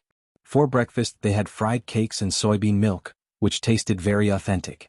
After breakfast, the three adults and one child got on the trackless trolley and set off for Anai Chenghui's home in the suburbs. The trackless trolley was similar to the modern-day bus, offering scheduled station stops. Although the traffic in Beijing at this time wasn't congested, the buses were still filled with people, almost standing toe-to-toe. After changing buses several times and traveling for nearly 2 hours, they finally reached Anai Chenghui's home. The place was located on the northwestern edge of Beijing, bordered by Yinjiao province in the west and Wujin city in the east. Transportation was convenient and it only took half an hour to get to the city by trolley. Compared to the hustle and bustle of the city, this area was not much different from the countryside, except for its convenient transportation. Surrounded by mountains on all sides, people supported themselves by farming. Yang Yang's mother, this is my home, and Qinggui pointed to the four-courtyard house behind him. The four-courtyard house seemed quite old, with pink walls and gray tiles, and looked very quaint. Qinggui, your house is really grand. And Cuihua looked at the four-courtyard house in front of her, eyes full of astonishment. Previously, the Mu family was considered well-off in Dam Village, but they only had 5 brick houses. A fancy four-courtyard house like this must be worth quite a lot of money. When she saw the four-courtyard house, Yang momentarily gave up her idea of buying a house. She only had 1,000 yuan on her, nowhere near enough to buy a four-courtyard house. She decided to think about the matter when she had some spare cash on hand. Qinggui responded with a faint smile, a hint of melancholy flashing in her eyes. What's the point of having a house when there's no one left? Switching her tone, she added, let's go, I'll show you around. The courtyard was vast and there were over a dozen rooms inside, wrapping around nearly 1,000 square meters. Qinggui pointed to the main house in the north and said, I usually live on this side, you two figure out whether you want to live in the east, south, or west. Each side, including the kitchen and toilet, has 5 rooms. The rent is the same for each, 15 yuan a month. 15 yuan? So expensive. Cuihua gasped. She knew Yang had the 1,000 yuan given by Zhou Changjing, but they had already spent nearly 200 on their trip to Beijing. If they continued spending like this, not even 1,000 yuan, but even a pile of gold could be burned through. Yang, Cuihua tugged at Yang's sleeve. She had instinctively started to rely on Yang to take the lead. I have a plan, Yang reassured her by patting her hand. 15 yuan was indeed relatively high, but from another perspective, 15 yuan for rent of 5 rooms, and that too in Beijing, it did not seem too expensive. Annie and I'll take the house. Let's pay a year's rent up front. Yang took out 180 yuan from her pocket and handed it to Qinggui. Qinggui was astonished at how quickly Yang agreed. She had assumed Yang would bargain. After all, 180 yuan was no small amount. Who would ordinarily rent a house on the outskirts of town? To Qinggui, Yang was akin to the god of wealth. This was essentially free money. Okay, Qinggui chuckled as she received the money. You two can start cleaning up your rooms. You can use everything in the east rooms. If you need anything, just let me know. Now that Yang had been so straightforward, she couldn't be stingy. Thank you, Auntie, and I, after expressing her gratitude, Yang with Cuihua entered the eastern rooms. The eastern rooms were clearly uninhabited for a long time, with all the furniture piled up under a layer of dust and a web of spider webs. Cuihua first sorted out the bed for Yun to sleep on and then began to clean up the room with Yang. Mom, you're still in postpartum confinement and can't touch cold water. I'll handle this. Women during this era were truly strong. Cuihua had birthed 5 children, and not once did she go through postpartum confinement. The scenario would simply be unthinkable in modern times. It could potentially cause significant health issues. I'm not made of glass, Cuihua responded as she cleaned a table. I've managed so far, haven't I? Also, I can't let you be the only one cleaning these 5 rooms. That would take ages. As a mother, Cuihua already felt guilty about not being able to protect her daughters. She didn't want to be a burden now. Yang could only let her have her way. The mother-daughter duo busied themselves all day, only having biscuits for lunch. By evening they had managed to clean up all 5 rooms. The 5 rooms were interconnected. The middle one was the living room, 2 others were bedrooms for Yang and Cuihua, and then there was an empty room on the side. You two are certainly hard-working. In less than a day you've transformed this place. Qinggui arrived at the doorstep with a plate in her hands and said, smiling, these are steamed buns I made. I brought them for you to try. Yang, brimming with smiles, took the plate from her and said, thank you, Auntie. Could you do me a favor tomorrow? Could you take me to the village committee? I need to file some paperwork. After moving from an outside enclave, they aimed to stay here for a long time. Naturally, they needed to notify the local leadership and fulfill necessary formalities to smooth out future cooperation. Having been a boss, Yang knew well to pay attention to such details. Sure, no problem, Qinggui replied, smiling. I'm scheduled for a day off tomorrow anyway. I can take you there. Thank you, Auntie and I. Just then, Anai Tsuehua came out of the kitchen with a bowl of noodles. Chingay, haven't had dinner yet, have you? We're having noodles tonight. Please join us. Chapter 22 Got an idea, L. No need, no need. Anai Chingay repeatedly declined. I have already eaten. Have some more, these noodles are a speciality from our hometown, you can't find them out there. Saying that, Anai Tsuehua gave Anai Chingay a bowl of noodles. Then I want stand on ceremony. Anai Chingay didn't play coy, directly sitting down to eat the noodles. Truth be told, these noodles were very delicious, certainly more than 10 times better than those outside. Yang, mom, your cooking skills are amazing. If you were to open a noodle restaurant, I'm sure it would do very well. Anai Chingay lavished her with praise. Speaking without a care, but the listener catching the hints, Anai Yang had some thoughts. In her past life, she was in the catering business. If they had the money to open a noodle restaurant with her mother as the little boss, that could also be a good option. Midway through the meal, Anai Tsuehua spoke again. Chingay, I was throwing away trash this afternoon and saw an open space outside the courtyard. Is it yours? It's mine. Anai Chingay nodded, just that it hasn't been cultivated for many years, now it's all barren. A glimmer of joy flashed in Anai Quihua's eyes. Chingay, do you think I could grow some vegetables on that piece of land? Of course the land is just lying bare anyway. You can grow whatever you want on it. Besides that land, I have some farms in the village, you can use them too if you want. Anai Chingay was not stingy. Ever since she got a job in the city, no one had cultivated the fields at home. Chingay, you're a really good person. Anai Tsuehua said with a big smile on her face. If they hadn't ran into Anai Chingay on the train, it would not have been possible for the three of them to settle down in Beijing so easily. Anai Tsuehua couldn't stay idle. The next day, when Anai Yang followed Anai Chingay to the village town hall, she shouldered a hoe and started to reclaim the land in front of the courtyard, checking on her daughter every half an hour to see if she had woken up. Anai Yang had brought gifts with her to the town hall. Chinese people value reciprocity and the 3 points of laughter rule, so being a bit sweet-tongued and knowing how to use sugar-coated bullets never fails. How she managed to walk so successfully in her past life was because she knew how to handle people. Indeed, under Anai Yang's various savvy methods, the village chief was successfully won over. He graciously issued her a certificate, took her around the town hall, and announced that from now on she would be a member of Jinghua village. And so, Anai Yang managed to successfully settle roots in Jinghua village. As Anai Chingay watched Anai Yang walking beside her, her eyes filled with surprise. She didn't expect Anai Yang not only to be beautiful, but also smart and skillful in handling affairs at such a young age, suggesting she would be a real disturber of peace when she got older. No wonder Anai Tsuehua listens to this daughter all the time. Mrs. Wang, long time no see, where have you been? An approaching villager wearing a straw hat curiously asked, as his eyes fell on Anai Yang. Who's this beautiful girl? I've never seen her before. Is she a relative of yours? Anai Chingay laughed. I went to visit Chunhua's family. This is my distant relative Yang. She's currently living in our house with her mom and little sister. Yang, this is Auntie Wang. The first sentence was for Auntie Wang and the second one was for Anai Yang. Hello, Auntie Wang. Anai Yang greeted sweetly. Anai Yang was not only pretty, she also had a very sweet voice. Who wouldn't like such a well-behaved manner? After Auntie Wang's announcement, everyone knew that Anai Chenghui's family had gained a beautiful little girl. Many people came over to visit, hence, everyone in the village slowly got acquainted with them. After Anai Tsuehua cleaned up the wasteland, she needed some vegetable seeds for sowing. The task of buying seeds naturally fell on Anai Yang. She took a trolley bus and went to the city. Actually, she could buy these vegetable seeds in the village, but Anai Yang had other things to do in the city. She wanted to see what could bring in money the fastest. She currently had 700 yuan on her, which was entirely inadequate for larger business projects. She could only start small and work her way up. Anai Yang's first stop was the agricultural market. Just like the vegetable markets of later times, the place was bustling with people negotiating prices.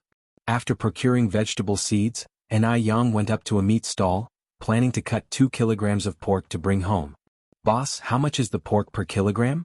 The butcher was a middle-aged man of about 200 pounds, sporting a full beard.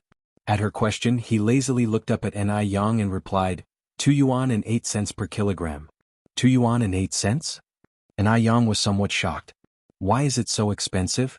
In later times, 2 yuan and 8 cents could only afford a lollipop. However, this was the 1980s. In the countryside, pork only cost 8 cents per kilogram. 2 yuan and 8 cents could buy a whole chicken. Even in Beijing, it seemed impossible for the price of meat to have increased almost threefold. Think it's expensive? The middle-aged man wore a look of disdain. If it's too costly, go buy fish. He could tell at one glance that she was from the countryside and didn't even expect her to actually purchase any meat. And Yang didn't mind the butcher's attitude. She raised her eyebrows slightly and queried, "Fish? Are fish cheaper than meat?" Maybe because Yang was quite attractive, the butcher pointed towards a fish stand not far away. "There, a fish there costs 3 cents. Certainly cheaper." Yang turned her eyes and indeed, saw a fish stall in an inconspicuous corner. The stall was relatively small and none of the passersby stopped to look. Apparently fish was not favored here. It made sense. In 1980s China, whether one could get enough to eat was an issue. Who would bother thinking about buying fish? Preparing fish would waste a good deal of oil. If not cooked right, it could emit a strong fishy smell, totally disgusting. It would be better to eat vegetables instead. Unlike pork, you could just stir-fry it in a pan and it would naturally produce oil. Apart from satisfying one's cravings, it could also provide some necessary fats for the body. The 1980s didn't offer as many ways to prepare fish as the future would. Dishes like stone pot fish, sour fish, boiling fish, water-boiled fish, grilled fish, squirrel fish, etc., were all ways of cooking fish in later times. Sour fish, in particular, became a trend in the early 1990s. Approaching the fish stall, Yang had a plan. She smiled and said, "Boss, give me 3 big-head carp and 3 squid." Seeing a potential transaction, the stall owner promptly stood up and cheerfully asked, "Young miss, do you want them gutted?" Yang nodded, "Yes please. And if you could split the fish in half, that would be great." "All right." The boss efficiently prepared the fish with swift hand movements. The total cost for 6 fish was 1 yuan and 2 cents. The big-head carp cost 3 cents each, while the squid were simply 1 cent each. After buying the fish, Yang purchased some anise and pickled vegetables. To facilitate her travels and future business plans, she resolved to invest more than 200 yuan to buy a Phoenix brand bicycle. Having a bike made commuting back to the village much more convenient. The thought of owning a vehicle thrilled her, and she hummed a merry tune all the way home. Upon reaching the village, a group of children chased after her bicycle, keenly interested in it. In this era, owning a bicycle was quite a rare thing, even more sought after than owning a car in later times. Consequently, rumors started circulating in the village. What professions were Tsuehua and her daughter in? How did they have so much money? They could even afford a bicycle. Furthermore, there wasn't a man around them. And both mother and daughter were quite good-looking. Could they possibly be? The villagers thus became more wary of Tsuehua and her daughter, fearing that their own men might be seduced by them. Chapter 23 Shameful Self-Employed Individual. Yang didn't care about what the village people were discussing. Her only focus was on having a good life and being true to herself. She parked her brand new bicycle in the yard and called out, "Mother, I'm back." Just as her words fell, Tsuehua, with an apron around her waist, came out from inside. When she saw the bicycle, her face changed. Yang, did you buy this bicycle?" Yang nodded. "Yes, Mom, what do you think of this bike? Isn't it grand?" Tsuehua, somewhat agitated, walked over to Yang. "How could you buy such a big thing without discussing it with me first? Even though we have profitable business now, we can't just squander away like this. How are we supposed to make ends meet at this rate?" Quihua's worries weren't unfounded. After paying the rent, they were left with a balance of only 700 yuan. The bike had to cost no less than 200 yuan. With Yang's spending habits, even a mountain of gold would be exhausted. Yang chuckled and hugged Quihua's arm. "Rest assured, Mom, one won't spend money recklessly. I bought the bike to do business. Trust me, one know what I'm doing. It'll make sure you and my little sister live wealthy lives." At these words, Quihua's face softened a bit. She then asked, "Doing business? What business do you want to do? Is it appropriate for a young lady like you to go out and show herself in public?" "Mom, these are old beliefs. Even the chairman has said men and women are equal now. Should one wait and watch our resources deplete?" Yang smiled and answered back. With a sigh, Tsuehua said, "I'm concerned that you'll be bullied outside. You're still a young girl. I talked to your Aunt Ning today. She has a few acres of land. Why don't we just peacefully farm the land and stop dreaming about the impossible?"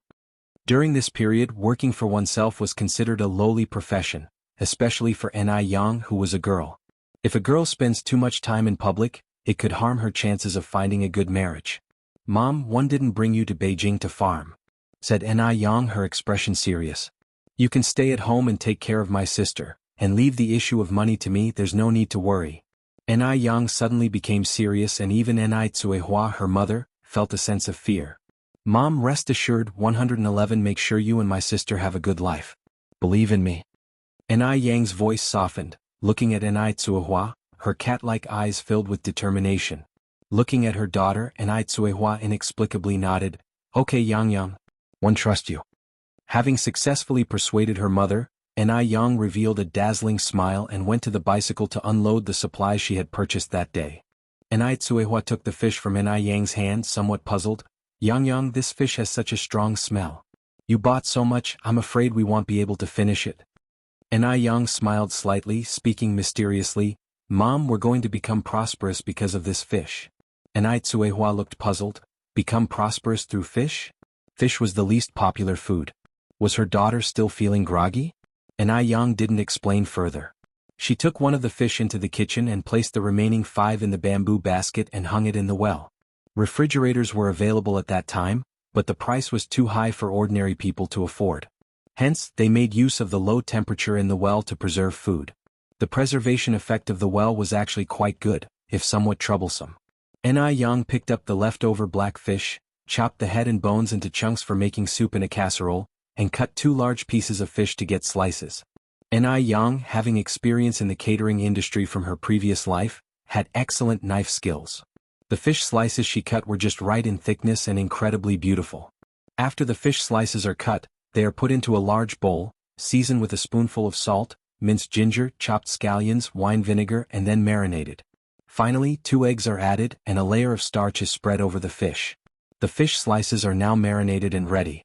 Yang washed a pickled cabbage that she bought today and cut it into chunks. Then she prepared some minced ginger, minced garlic, and other spices, heated the wok, and when the oil reached high heat, she put in broad bean paste to fry out the red oil. Then she added the spices, followed by the pickled cabbage.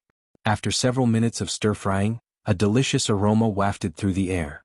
As the pickled cabbage became fragrant, Yang immediately poured the prepared fish soup into the wok. The thick white fish soup looked incredibly nutritious. When the pickled cabbage fish soup in the wok began to boil, Yang used chopsticks to pick up the fish slices and put them into the wok one by one. In the blend of sour fish and pickled cabbage, the mouth-watering aroma soon filled the courtyard. The sour and spicy flavor of the pickled cabbage fish soup was tantalizingly satisfying. Before serving, Yang finely chopped cilantro and green onion and scattered it over the fish. Then she poured on hot rapeseed oil, creating a sizzling sound. The oil mixed with the scent of cilantro and green onion, creating a sour, appetizing, and extremely aromatic dish that made one's mouth water. Standing by the pot, Tsuehua exclaimed, Yang, what kind of fish is this? Boiled fish? She was amazed. This was the first time she knew that fish could be cooked like this. The aroma was incredibly strong, even before they had started eating. If this is how it tasted, would she accidentally swallow her own tongue while eating? This is pickled cabbage fish, Mom, you should try it. Yang picked up a translucent piece of fish and handed it to Tsuehua. The fish was incredibly tender. As she bit into it, a sour and spicy flavor spread through her mouth. The fish was tasty and melted in the mouth, leaving her longing for the next bite. It had no trace of fishy smell and was irresistible. Eating such fish, one could easily consume 3 to 4 bowls of rice. Tsuehua had never tasted such delicious fish in her life, and she looked at Yang with surprise. This fish tastes amazing, she exclaimed. She could hardly believe it was fish if she hadn't seen it with her own eyes. Yang gave a slight smile. If it's good, eat more. Tsuehua waved her hand. He'll have more with you later. What else do you need to fry? I'll get the fire going for you. The rural area still used traditional stoves that needed firewood. Although it wasn't as convenient as gas, the meals cooked on it tasted far better. Just stir-frying some green vegetables, then we can start eating, Yang said, placing the washed vegetables by the stove. They prepared 3 dishes for the evening: stir-fried green vegetables, pickled cabbage fish, and steamed egg custard. The egg custard was steamed in a rice cooker using the leftover egg yolk from making the pickled cabbage fish. After evenly mixing the egg yolk, she added some rice soup, soy sauce, sesame oil, salt, and steamed it. The resulting egg custard was incredibly delicious.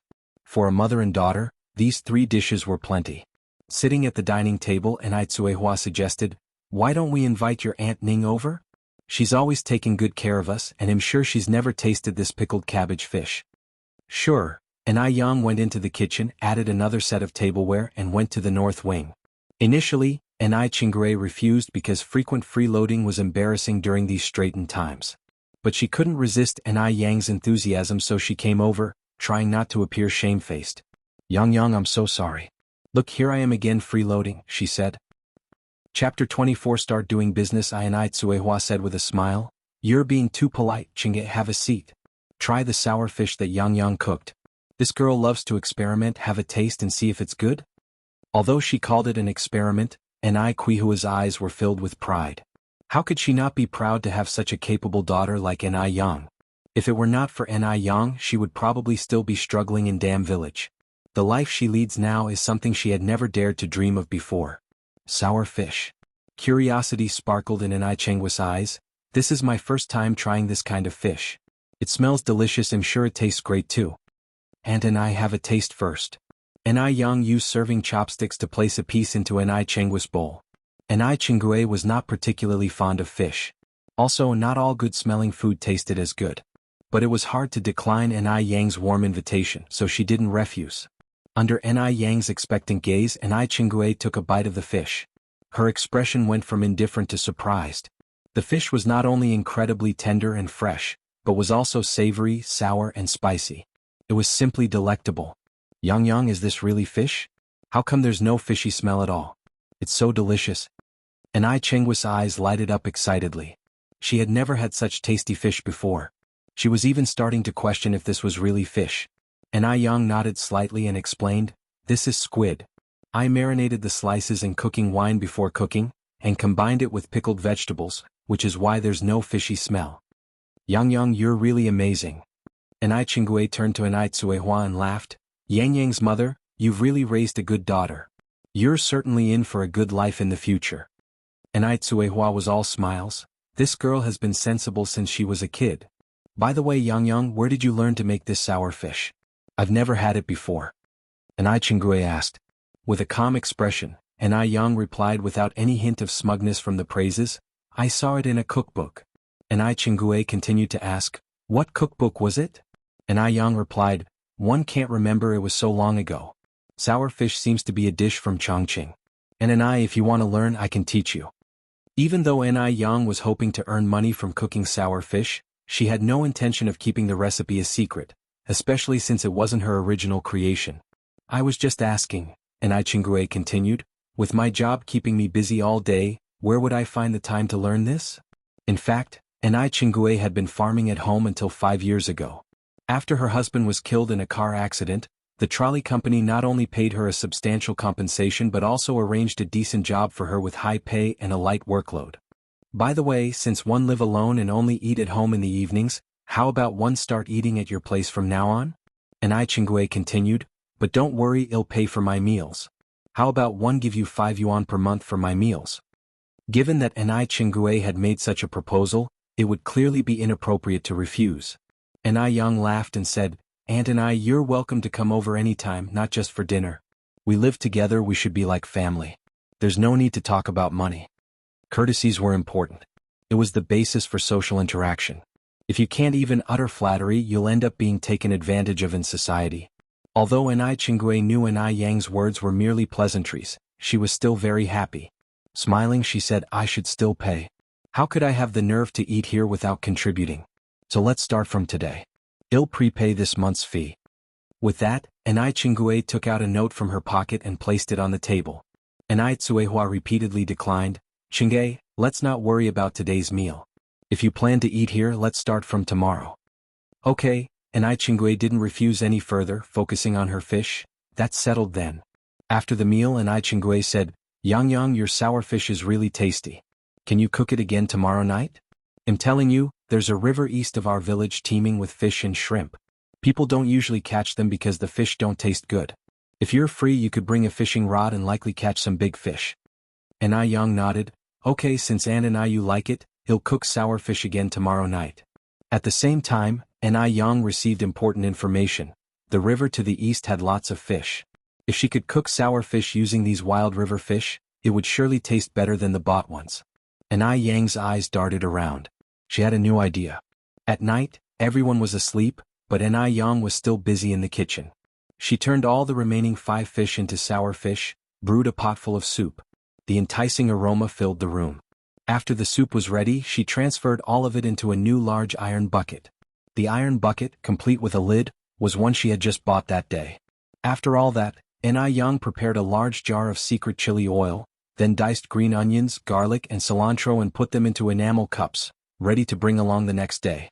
These preparations were for setting up a stall the next day. However, she didn't plan to sell sour fish, but sour fish noodle soup instead. While sour fish was a dish, when combined with noodles, it became a main course. Not only could one taste the flavor of sour fish, one would also feel full. Considering most people in this era had never tasted sour fish before, she felt confident that her sour fish noodle soup would certainly be a hit. With experience from her previous life backing her up, Yang was full of confidence. As for where to set up the stall, she had scouted out a location with the most foot traffic, the morning market. There were many stalls in the morning market, which meant fierce competition. But as long as the food was delicious and the skill was good, there would be no shortage of customers. Yang stayed awake until midnight before going to bed. She got up before dawn the next day. After making breakfast and eating a few steamed buns, she hopped on her bike and set off. By the time she reached the food street, it was just after 6 in the morning, breakfast time. The food street was filled with the aroma of various deep-fried foods and the scent of steamed buns. Yang first set up tables and chairs, lit the coal stove, then placed the large iron bucket on it. Soon the alluring scent wafted from the bucket. Yang had bought some small tables and chairs from the city yesterday. As it was not convenient to carry them back and forth, she had negotiated with the shop owner to leave these items at the shop for a monthly rental fee of 1 yuan.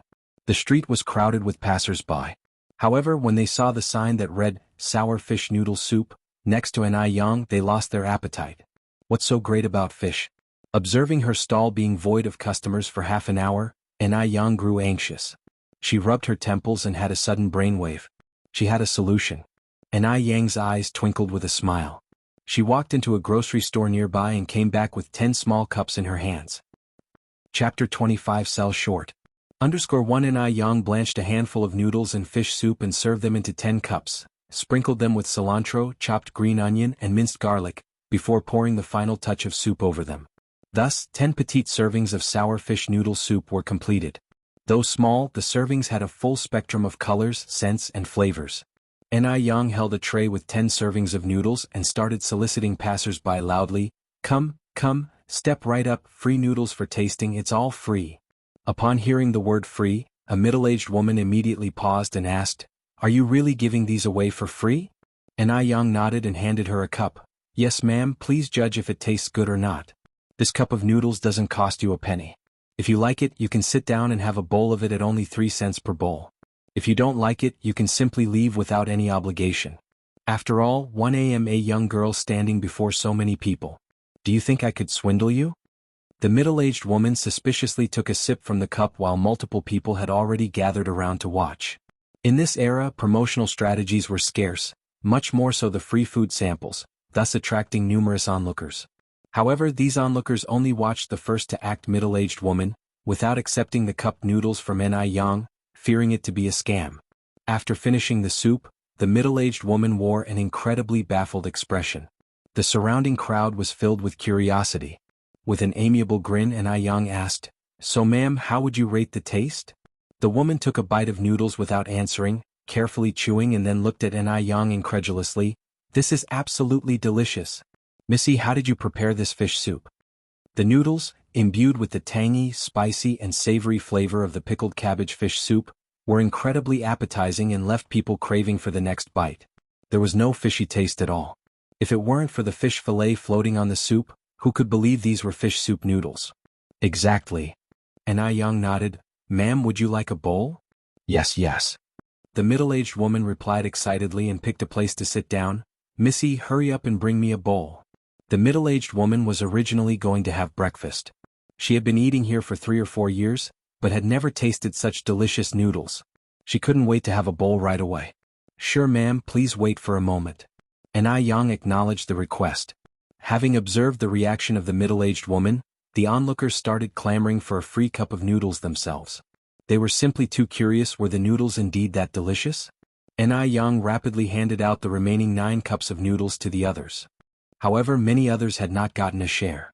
She apologized. "I'm sorry, I have got no free samples left for today. If you would like to eat, it's 3 cents per large bowl." Others who had tasted the cup noodles were cheered and exclaimed, "Missy, bring me a bowl." "Me too. I have never tasted such delicious noodles." Two similar comments increased, intriguing those who had yet to taste the free sample. "I also want a bowl." In no time, all 3 tables were full, leaving many others standing while eating their noodles. In just 4 hours, 2 big pots of pickled cabbage fish soup were sold out, leaving many still waiting for their turn, expressing great regret. Yang explained with a smile, "Our pickled fish noodles are served with limited availability. About 200 servings a day. If you want to eat, you can come over a bit earlier tomorrow, the location is still the same." This was a hunger marketing strategy, creating an inadequate supply phenomenon to maintain product prices and profit margins. She believes there will be more people coming tomorrow morning. Yang packed up the tables and chairs and returned them to the neighboring stores. The shop owner was a middle-aged man in his 40s. Watching Yang return the tables and chairs, he asked with a chirpy smile, Yang, how's business?" Yang glanced up, a small smile playing on her lips. It went fairly well. She always wore a smile when facing people and dealt with things tactfully. These were the life lessons Yang learned from her previous life. The shop owner thought Yang was being elusive because she had encountered setbacks on her first day of business. After all, she was just a teenage girl. What kind of business could she do? She was more likely to make losses. The shop owner immediately tried to comfort her. Yang, you can't rush a business, you have to take things slow, keep going at it. As the old saying goes, after persistence, the moon will appear through a parting sky. Look at my small shop, despite doing pretty well now, things were very bleak a few years ago. I was on the brink of shutting it down, but now aren't all troubles past and everything is sweet? Yang set down the tables and chairs. You're right. Seeing Yang remain so calm and unperturbed, not complaining at all, the shop owner became even more curious. Normally people would complain a bit after facing setbacks, but Yang seemed to be taking it quite cheerfully. Unable to contain his curiosity, he asked again, Yang, how many bowls of noodles did you sell this morning?" She replied, "They're all sold out." Yang carefully placed the stove in a non-obstructive place, speaking lightly. "So, all of them were sold?" The shop owner's expression became instantly astonished. Yang, are you kidding me?" When he saw the 2 big iron pots, he estimated that they could contain hundreds of bowls of soup. Surely they couldn't have all been sold? This young girl was probably too worried about losing face, so she was boasting. If it had all been sold, wouldn't she have been over the moon with joy? How could she be so calm and composed? Yang continued, "I'm not joking with you. They are really all sold out. I'm just packing my things to go home." The shop owner thought Yang was just bluffing and he laughed and said, "Since they've all sold out, you should go home now. Don't worry your family. In my opinion, it's better for girls to study more." He believed that a well-read woman would make a good match and that would be a satisfactory life. "Well, 111 be going then, Uncle Lou. Goodbye." After putting everything away, Yang said goodbye to the shop owner. Shop owner Lou watched Yang's figure retreating into the distance and shook his head helplessly. The kids these days have too much vanity. Not selling the noodles is not a big deal, but pretending to have sold out all? Did she think he was too old to know better? Instead of returning home directly, Yang rode her bicycle to the agricultural market where she bought 8 fish. She also bought some fishing gear along with some fruits and vegetables, adding to the list kelp and pig's feet. By the time she reached home, it was a little past 11 in the morning. Yang is back. How was your business? How many did you sell?" Kaiwa asked excitedly upon seeing Yang's return. Clearly, she had been waiting anxiously at the door for a long time. Yang handed over the fruits and vegetables she bought to Tsuehua, laughing, "Mom, with your daughter being so capable, how could the business not be good? Of course they were all sold." "All sold out." Tsuehua opened her mouth wide in excitement and disbelief. Yang, you're not just saying that to make me feel better, are you? If they had agreed on a price of 3 cents per bowl the night before, how much money would they have earned if everything was sold? "I didn't lie to you, Mom. They were all really sold out." Yang unloaded the pots from the back of her bicycle, lifted the lid and said with a smile, "Look, it's completely empty." Chapter 26 Picking Snails. saving people. I seeing the empty large iron bucket, and Ai Tsuehua finally realized that her daughter wasn't lying. She opened her mouth wide in astonishment. How much are we going to earn? She knew that her daughter's sour fish was delicious, but she didn't expect it to be so popular. And Ai Yang was unfazed. It's only a few dozen yuan, Mom. Let's go inside, I'm so hungry. And Ai Tsuehua took the produce from Ai Yang's hands. Let's go, meal is ready. Hurry and let's eat. Lunch was 2 dishes and a soup. 1 stir-fried green vegetables, 1 braised pork and a tomato and egg soup. And Ai Kuihua's culinary skills were quite good. And Ai Yang finished a large bowl of white rice with the soup. Yang, eat more meat. Eating meat will help you grow taller. And Ai Tsuehua kept adding meat to her daughter's bowl. Thank you, Mom. You eat too. And Ai Yang also added a piece of meat to Ai Kuihua's bowl. After finishing the meal, Ai Yang counted the money she made from selling noodles in the morning. It totaled out to be 76 yuan and some change, which meant that she had sold almost 256 bowls of noodles. And Ai Tsuehua had never knew that you could make so much money in just one morning. She immediately said, Yang, do you need Mom's help tomorrow morning? And Ai Yang gave the money to Ai Tsuehua and smiled, No need, Mom. One can handle it on my own. You just need to take good care of little sister at home. And Ai Tsuehua put the money away, feeling a sense of astonishment. I didn't know how easy it is to earn money in the city. Your dad and grandma would surely turn green with regret if they knew how good you are at making money now. The Mu family used to live frugally, and they couldn't even save 100 yuan over a year. But Ai Yang earned over 70 yuan in just one morning. And Ai Tsuehua, a woman from deep inside the mountains, didn't know much. She thought that city money was easy to earn, unaware of how much hard work and sweat Ai Yang had put into it. Ai Yang maintained her composure and immediately corrected her mother's incorrect notions. It's not about city money being easy to earn. It's about finding the right method. If it was someone else, they might not necessarily make money. Lots of people lose money in business right now. Ai Tsuehua nodded in confusion. Ai Yang picked up her purchased fishing gear and continued, Mom, I'm going to make a round by the river. Alright, your aunt and I told me the river is quite deep. I'll go with you. Ai Tsuehua knew that she was going to fish and was a bit worried. Ai Yang chuckled, It's okay, Mom. You don't need to go. One know how to swim. Just stay at home and rest. To the east of Jianghu village there was a long river. During this era there weren't any factories yet, so the river water was very clear, and occasionally you could see a few children herding cows by the river bank. It was the busy farming season and people were hard at work in the fields everywhere. Did you see that? That's Ai Chenghua's relative. I heard her name is Yang. The one who bought the bicycle? Yes, that's her. My gosh. She even bought a bicycle. I have no idea where the young widow and her daughter got the money from. Idle chatter began to increase throughout the fields. Ai Yang didn't concern herself with the gossip. She carried on, believing that the rumors would be self-defeating one day. Her most important task right now was to earn money. To earn a lot of money. As long as she had money, she could ensure a good life for her mom and sister. Ai Yang quickened her pace towards the river bank. The river wasn't very deep and in the shallow parts you could see a lot of snails and river clams. Ai Yang rolled up her trouser legs, put the fishing basket into the deep water, then began to pick up clams and snails from the river bank with a plastic basin. During this era, people were not fond of clams and snails because they smelled musty if not properly prepared. Moreover, everyone was busy farming who had the time to explore new dishes. Within a short while Ai Yang had collected a basin full of river clams and snails. Young lady, why are you collecting so many snails? A woman in her 50s or 60s said, coming up to the river bank. She was wearing a towel on her head and holding a little child by her hand, a bright child with large, round eyes, staring curiously at Ai Yang.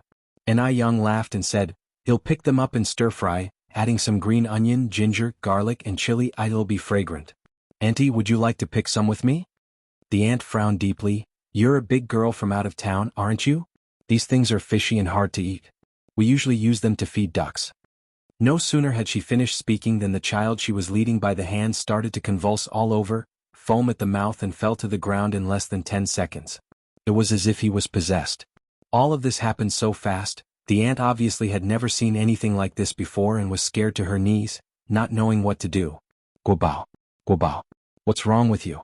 Guobao. She said, about to pick up the child and run home. Ai Yang immediately dropped the basin in her hand and ran to the shore to stop the aunt's actions. Auntie, my family's been practicing traditional Chinese medicine for generations. Quickly hand the child over to me. The aunt looked at Yang with some hesitation, her eyes red. In the aunt's eyes, Yang was nothing more than a young girl. The aunt didn't believe her, nor dared to trust her. The child in her arms was the lifeblood of her daughter's entire family. If something were to happen to him, she wouldn't be able to live either. Auntie, you can trust me with the child. If we delay any longer, he might not make it. Yang said seriously with no intention of joking. The aunt was still very hesitant and shouted loudly, "Help! Someone help quickly! Help save a life!"